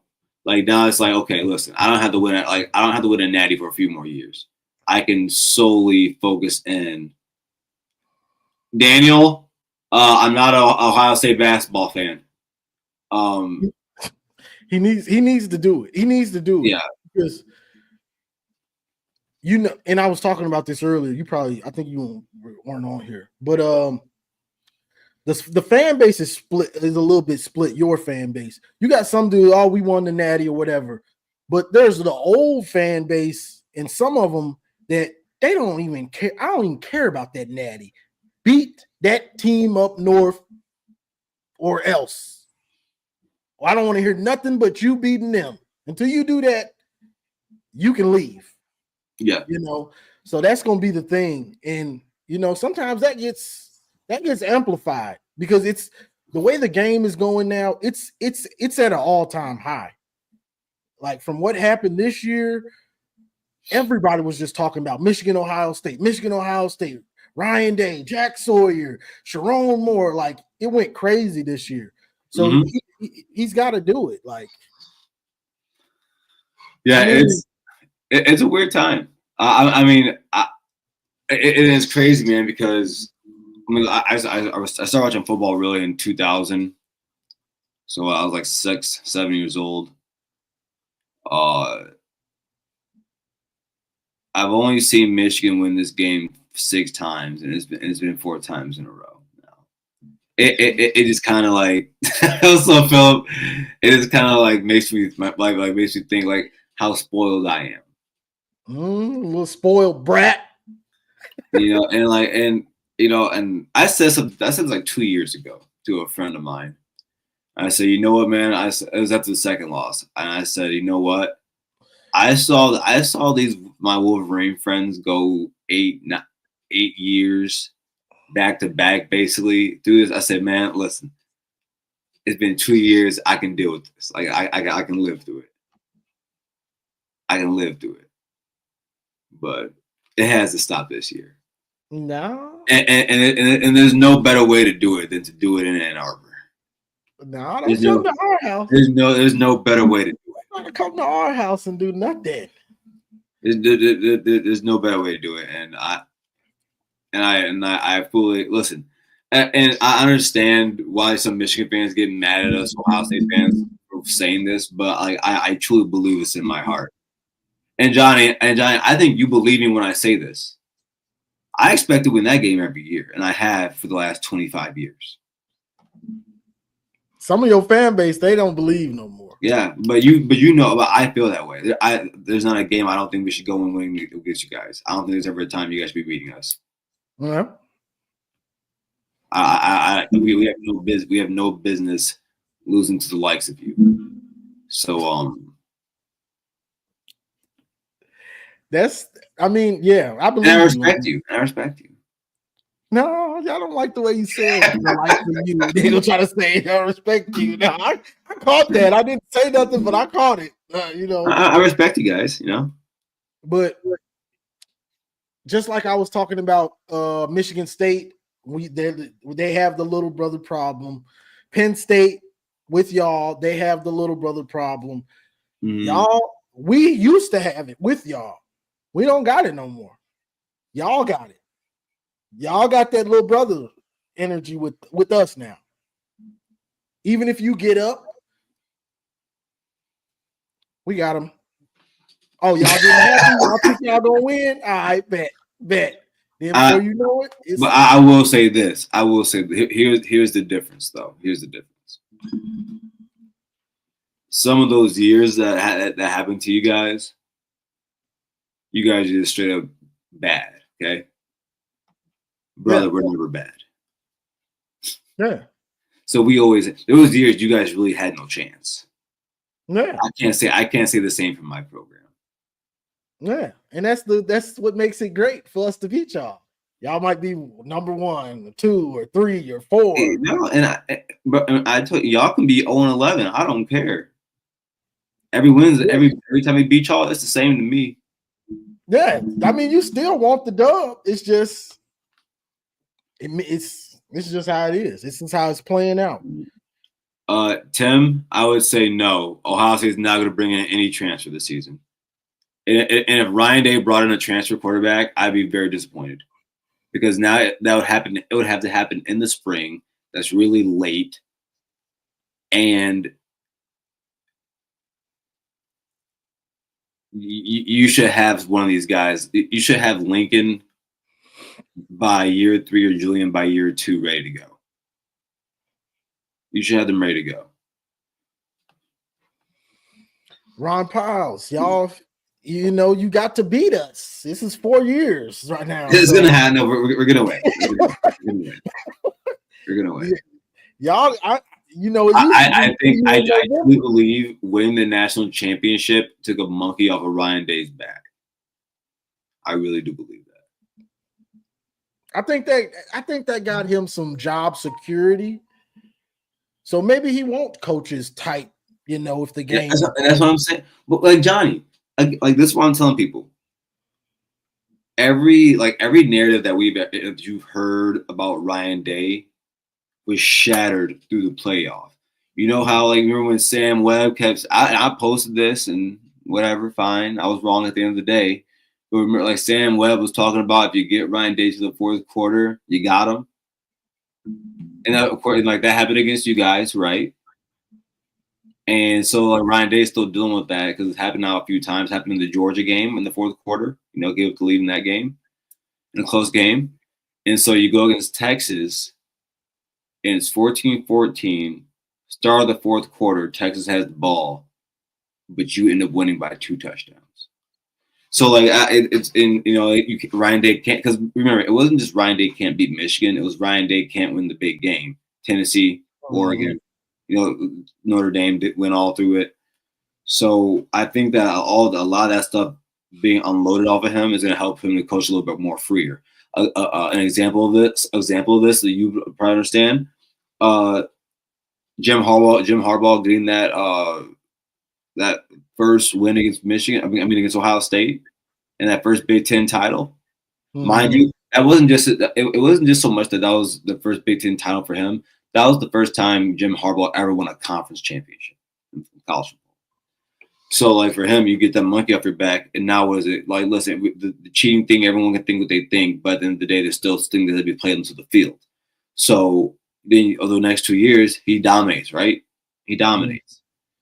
So I think that's what we're going to see. I think once you see a coach do what Ryan Day has done, do what Urban Meyer has done, Jim Harbaugh has done, guys that persevere and then win national championships, you are now, and you've been coaching for over 5 years, you now are in discussion of being a great coach. I think Ryan Day is a great coach, and I think this is going to be one of the seasons that we're going to see it. So you're trying to say he's got I'm saying back to back. That's exactly what I said. Back to back? That's exactly what I said. Oh, wow. So you trying to say he got the blueprint? Actually, Johnny, I'll make you a promise. After week 1 against Texas, I don't know if we can win a national championship. If we can win it, y'all got a lot, bro. You gonna have growing pains. Brian Hartline, this is his first time being the play caller. You got Matt Patricia. Has he coached in college? He hasn't in 20 years. Exactly, same, just like Wink. Yeah, great, bro. Hey, and that's why I think you respect this. I'm being very slow about this because I said so I don't know if you caught it, but on the show the last 2 weeks, I've said, when it comes to him, I'm being very slow about it because I've been wrong about this a lot very recently.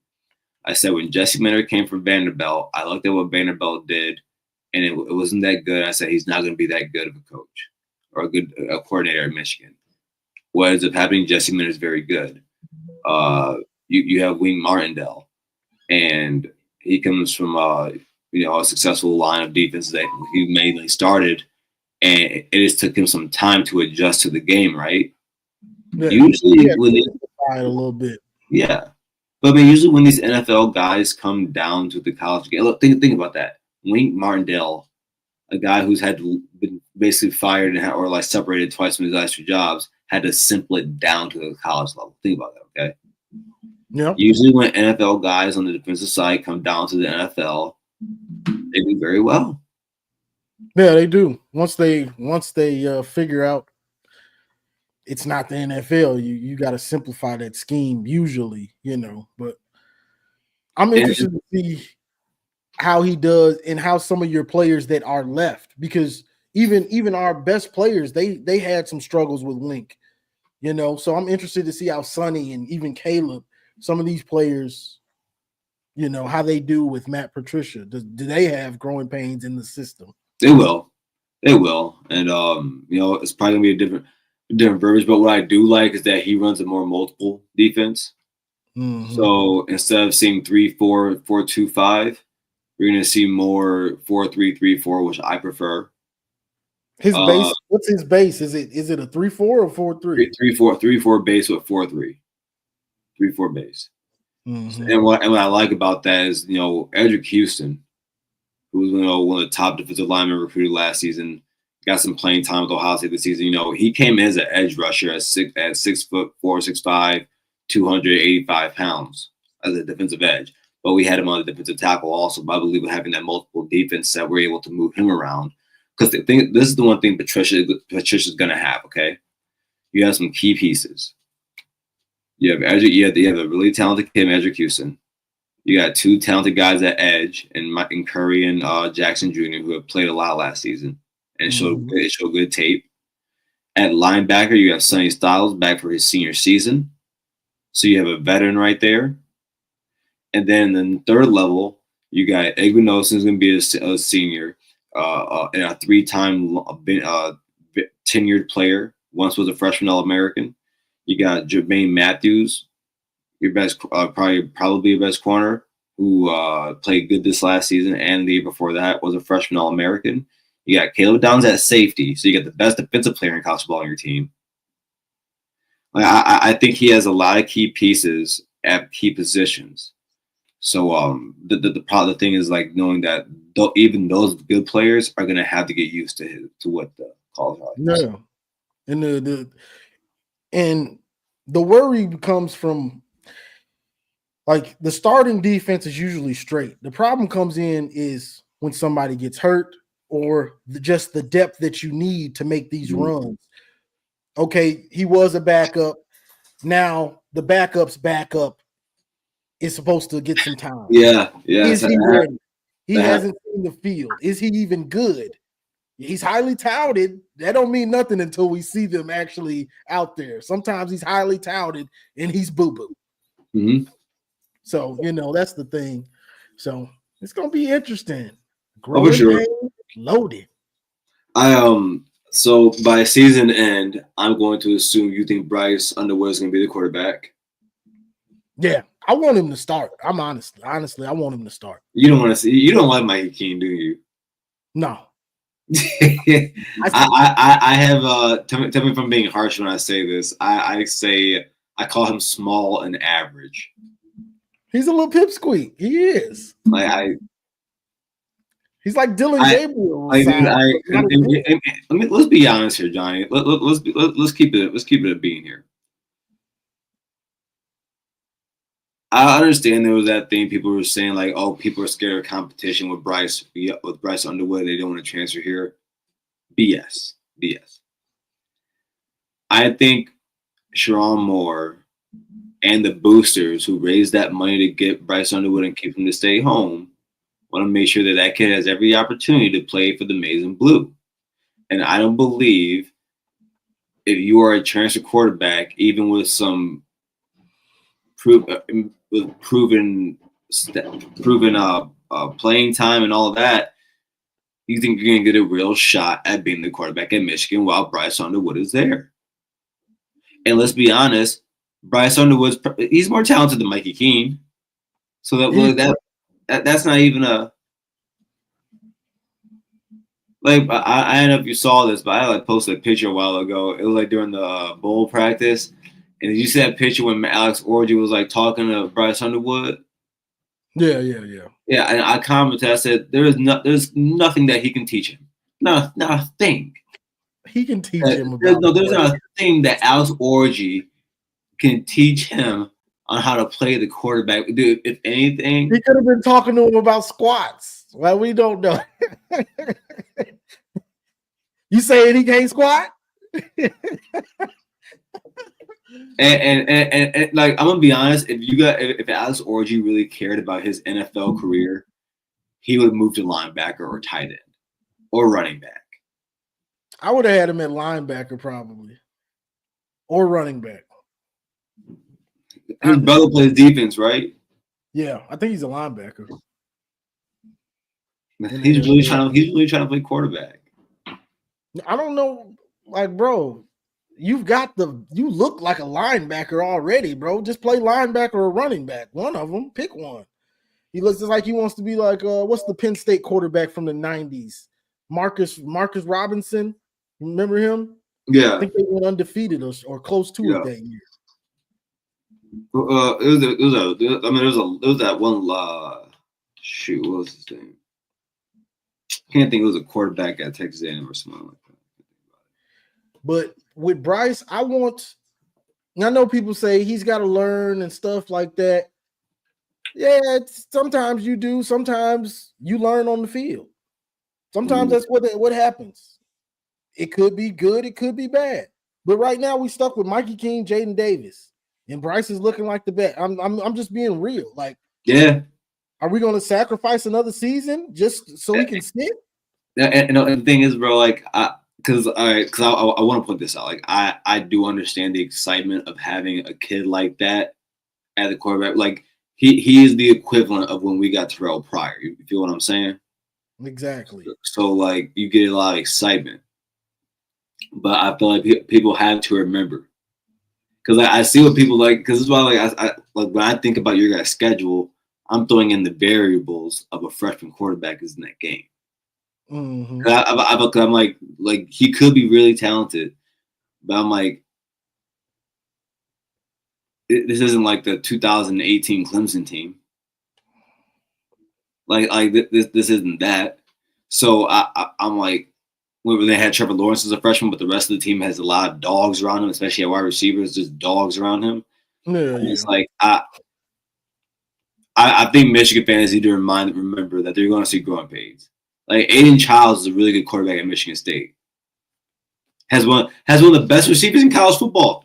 Marsh is one of the best wide receivers in college football. That's a little bro now. Hey, can I ask you a question? Because I think their head coach is a good coach. I think to have the success at Oregon State, you have to be a good coach. If he gets that defense together and Aiden Childs and Marsh like bump it up a level, like in their play, I think that's scary for the rest of the Big Ten. I think that a lot of people forget that like the reason Michigan State has struggled for the last, like, let's say 7 to 10 years is because a lot of changes they've had to go through in coaching and a lot of like mishandling of situations in the athletic department. So I think it's kind of like deterred some things, but now I think they have a coach who can keep the ship steady. You have a young quarterback who's really talented. Marsh, people are trying to people are throwing money at him all offseason. He said, "No, I'm staying at Michigan State." He wants to be there. You're top 20. He's messing himself up, but I mean, is he? I mean, well, ain't like going to Michigan going to help him. So you would have had Bryce. We don't know what Bryce is yet. Okay, I'll give you that. I think Bryce is going to be really good, but we can't say he's not. You can't say that yet. But at the same time, I'm saying, but what if Aiden Childs makes that step? That's a big if though. It's got to be a big step. And then and you know what's funny about it, bro? Like I see, like I saw someone post, you know, what's the chance of Bryce Underwood being all Big Ten this season? Listen, bro. Like, are we gonna act like Dylan Raiola still in this conference? Are we gonna wait, are we acting like there's not like actually like Maeva at USC is not in this conference? Maeva, his first game, he threw a few interceptions, but he threw for like over 350 yards in Notre Dame, like 4 touchdowns. Like there are guys in this, like Julian Sand. Like we're not gonna say that like Julian Sand coming out of high school wasn't one of the top quarterbacks in the country. He was actually number 3, 5. That's true. So there's a lot. The Big Ten has a lot of talent at quarterback, and you know, and again, the excitement should be there for Bryce Underwood. That guy's gonna be a really good player. Bryce. This is my thing. You know, when I say I want him to start, that's not saying, oh, I want him to start and I want you to put the team on his back. I want him to throw it 40 times. No, I want him to still be a game manager. 15, maybe 20 throws. 20 throws is on the high end because that's what I've seen us do it before. So I want him to do that same stuff. And if we're playing somebody garbage, about 15 times. If he were in a real game, 25 times on the high end. Hey, ain't that what y'all just told me? I'm gonna tell you this right now, bro. I'm gonna tell you this right now, bro. Bryce Underwood didn't sign no $15 million, $12 million, whatever it is. He's a kid. So y'all paying him like a grown ass man. You paying him like a grown ass man. So now I'm supposed to throw 50 times. You are paying him like a first round pick. You are paying him like a top 10 pick in the NFL. I'm not hearing that he's a kid crap. Listen, mentally, he still has to learn the game. I don't want him throwing it 35 times. ROE, bro. ROI, return on investment. That ain't no return on my investment if he's throwing picks. No, but all right, but what happens? What happens in the one game where you need him to be special? No, this is my thing. I want him to be a game manager, and when we need him to be that, that's when I want him to be that. You get what I'm saying? I want to bring this is my thing. If he starts from the beginning, I want to bring him along slow, and then slowly give him more. Yeah, no, I feel you. But I want him in the game to be learning right now, because because everybody keeps saying, "Oh, we're going to start him after week 4 or week 5," and then but everybody's expecting us to beat Ohio State, to win the Big Ten, and make the playoff. So why wouldn't I want him to get those reps if we're planning on him being our savior? Don't make sense. He's supposed to be the savior. Go on ahead and let's get the reps. So let's get this going. So it wasn't JJ. What? Mr. Hand the ball off. JJ. The savior? Yeah, Mr. Hand the ball off. JJ was our savior. He's gone now. We need a new savior. Can you bring up Jay Marion? Can you bring up Jay Marion's comment? Let me see. Okay, so let's be clear here, bro. Let's be very clear here, Jay Marion. He's right about that too, Garrison. No, I'm not. Right. But see, and this is why I love these two words: context and nuance. The guys that I named are guys that actually have reps in college football and have proven themselves that they are capable of being starters in college football, like Caleb Downs, like guys like Jackson Jr., like Caden Curry, like Edric Houston. No, I think he's talking about the quarterbacks. Julian Sand and what's his name? Lincoln Keel. Yeah, but they've been around the college game for a year now. And Lincoln's been around it for 2 years now. So they've been around the game. They've been around big games. They've gotten some experience. They've gotten in actual college games and throwing footballs. Be it all both their freshman years. Because Lincoln didn't even throw a ball this season. He did his freshman year, but not this year. Because Julian took a spot. Everybody's acting like Julian Sand is just. I'm hearing he's better than Justin Fields, that's just laughable. Antoine Ohio State doesn't good. He's been playing this year. You said what? If he was better than Justin Fields, bro, Will Howard would have been on the bench. Like, come on. Justin Fields was unbelievable. And who's better than Justin Fields? Julian saying. People are acting like no, but he's a true freshman, bro. There's no way. No, people listen, man. You forget how good Justin Fields really. Like Justin Fields is I didn't forget. I got nightmares. And Ohio State didn't even run him. Not as much as they could have. They ran him some, but that was just when he had to. He would. Well, we had J.K. going for 2,000 yards, so it didn't matter. I know. Yeah. It was some bad years. Mr. 3 tugs on you. No, was it 5? Yeah, I don't know. It was 5 though. He had 4. He had 5 tugs on y'all. Yeah. J.K. had 5 tugs. But didn't Hassan did too? Didn't he? Yeah, he did. I know. Yeah, Hassan had 5 tugs. All right. I know he did for sure. But Dobbins and Fields, they gave me nightmares. And then with Olave and the rest of them, bro, that was hell. Because Don Brown. Yeah, see, look, Philip, that's a good comparison.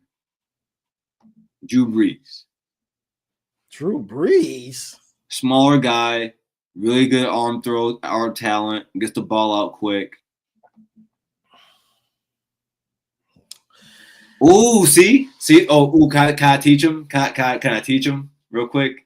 This will be fun for me. So, Antoine, Ohio State is not only returning their entire interior offensive line, because just to remind you, Ohio State had 16 variations of their offensive line last season and still won a national championship.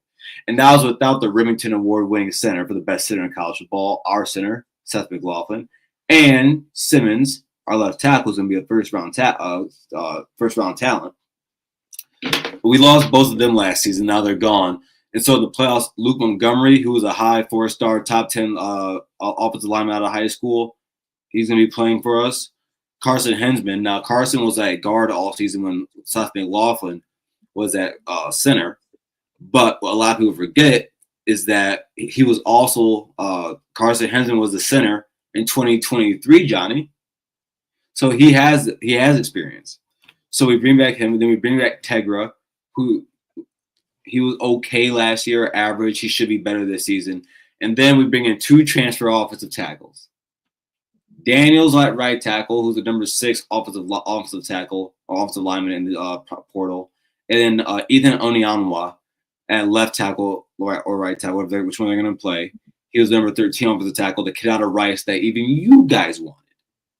So the offensive line is going to be very fine. I promise you, the offensive line that you see this season for Ohio State is going to be better than what you saw the last half of the season from Ohio State this last season, without a doubt. Because again, we kept thinking about it, bro. We kept having to change our offensive line, and we still won a national championship. Yeah. Even in that game against Tennessee, we were flipping our guards out, rotating them. So like it's now that you guys are returning starters, they play very well. Your team is built with duct tape, and no, that's not. Wait. That's one, but see again, Antoine. When you watch football, when you talk football, you can't go through one lens. Ohio State played 16 games last season and won the national championship. So you can continue to talk about that game all you want, but there were other games that happened after that and games that happened before that. That's all I have to say to that. You're gonna have to to the minute goes. Because I'm about to get off. I was about to ask you because I was here just that's all. I said, oh yeah, I can talk to Johnny by myself. Bet. Antoine, our trench recruiting is not that good right now. It's not where we should have it. I would say like the 2 positions that Ryan Day needs to lock down and being a lead at are offensive line and tight end. Luckily, we just got a guy that can recruit a tight end who's also our offensive line coach. So hoping that happens with that. He used to be Tyler Bowen, who used to be the recruiting manager for the Penn State Litany Lions. So yeah, like it's the development has been very good. It's the recruiting that hasn't been where it's supposed to be. So, yeah. So, got you. I'm probably gonna start doing lives. One live where everybody can call in, and then one where it's just me, and then people just come. So tell everybody where to find you, Garrison. I can tell boy tired. I'm fatigued, boy. I'm tired. No, man. Hey, everyone, you can find me on the Voice of College, Ohio State, the Voice of College Football, the College Football Network on Mondays and Thursdays for our call-in show with my co-host Ryan Stanos, and then coming back here in a few months on the Scarlet and Blue show, which is the Ohio State Michigan show with my boy Bryce Sack. I said Bryce Sack.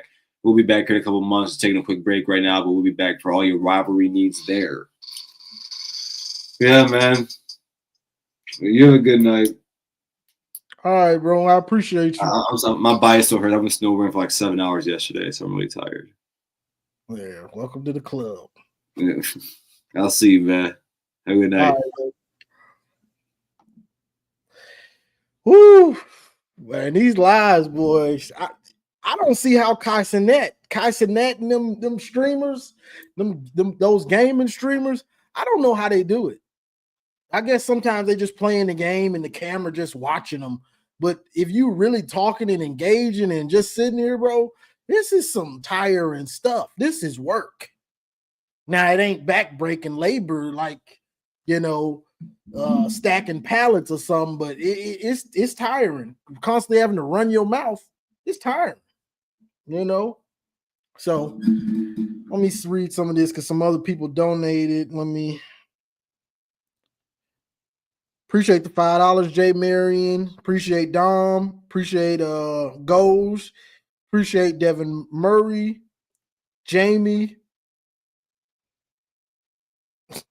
I'm about to read off an email from Indeed. That ain't no donation. Dom again and Damon Hammond. But I appreciate all the super chats. Hey, I guess this is different. All this talking, this is something serious, boy. This is some tiring stuff. But yeah, Garrison had to come on, we let him on, let him talk, This it wasn't long ago I remember you used to wait in the car. And as far as I'm concerned, you should still be there. Drink that water. Make him drink that water. But that's all I got for this one, y'all. I'm tired, man. So like, share, subscribe, and as always, go blue. It's great to be a Michigan Wolverine. It's great.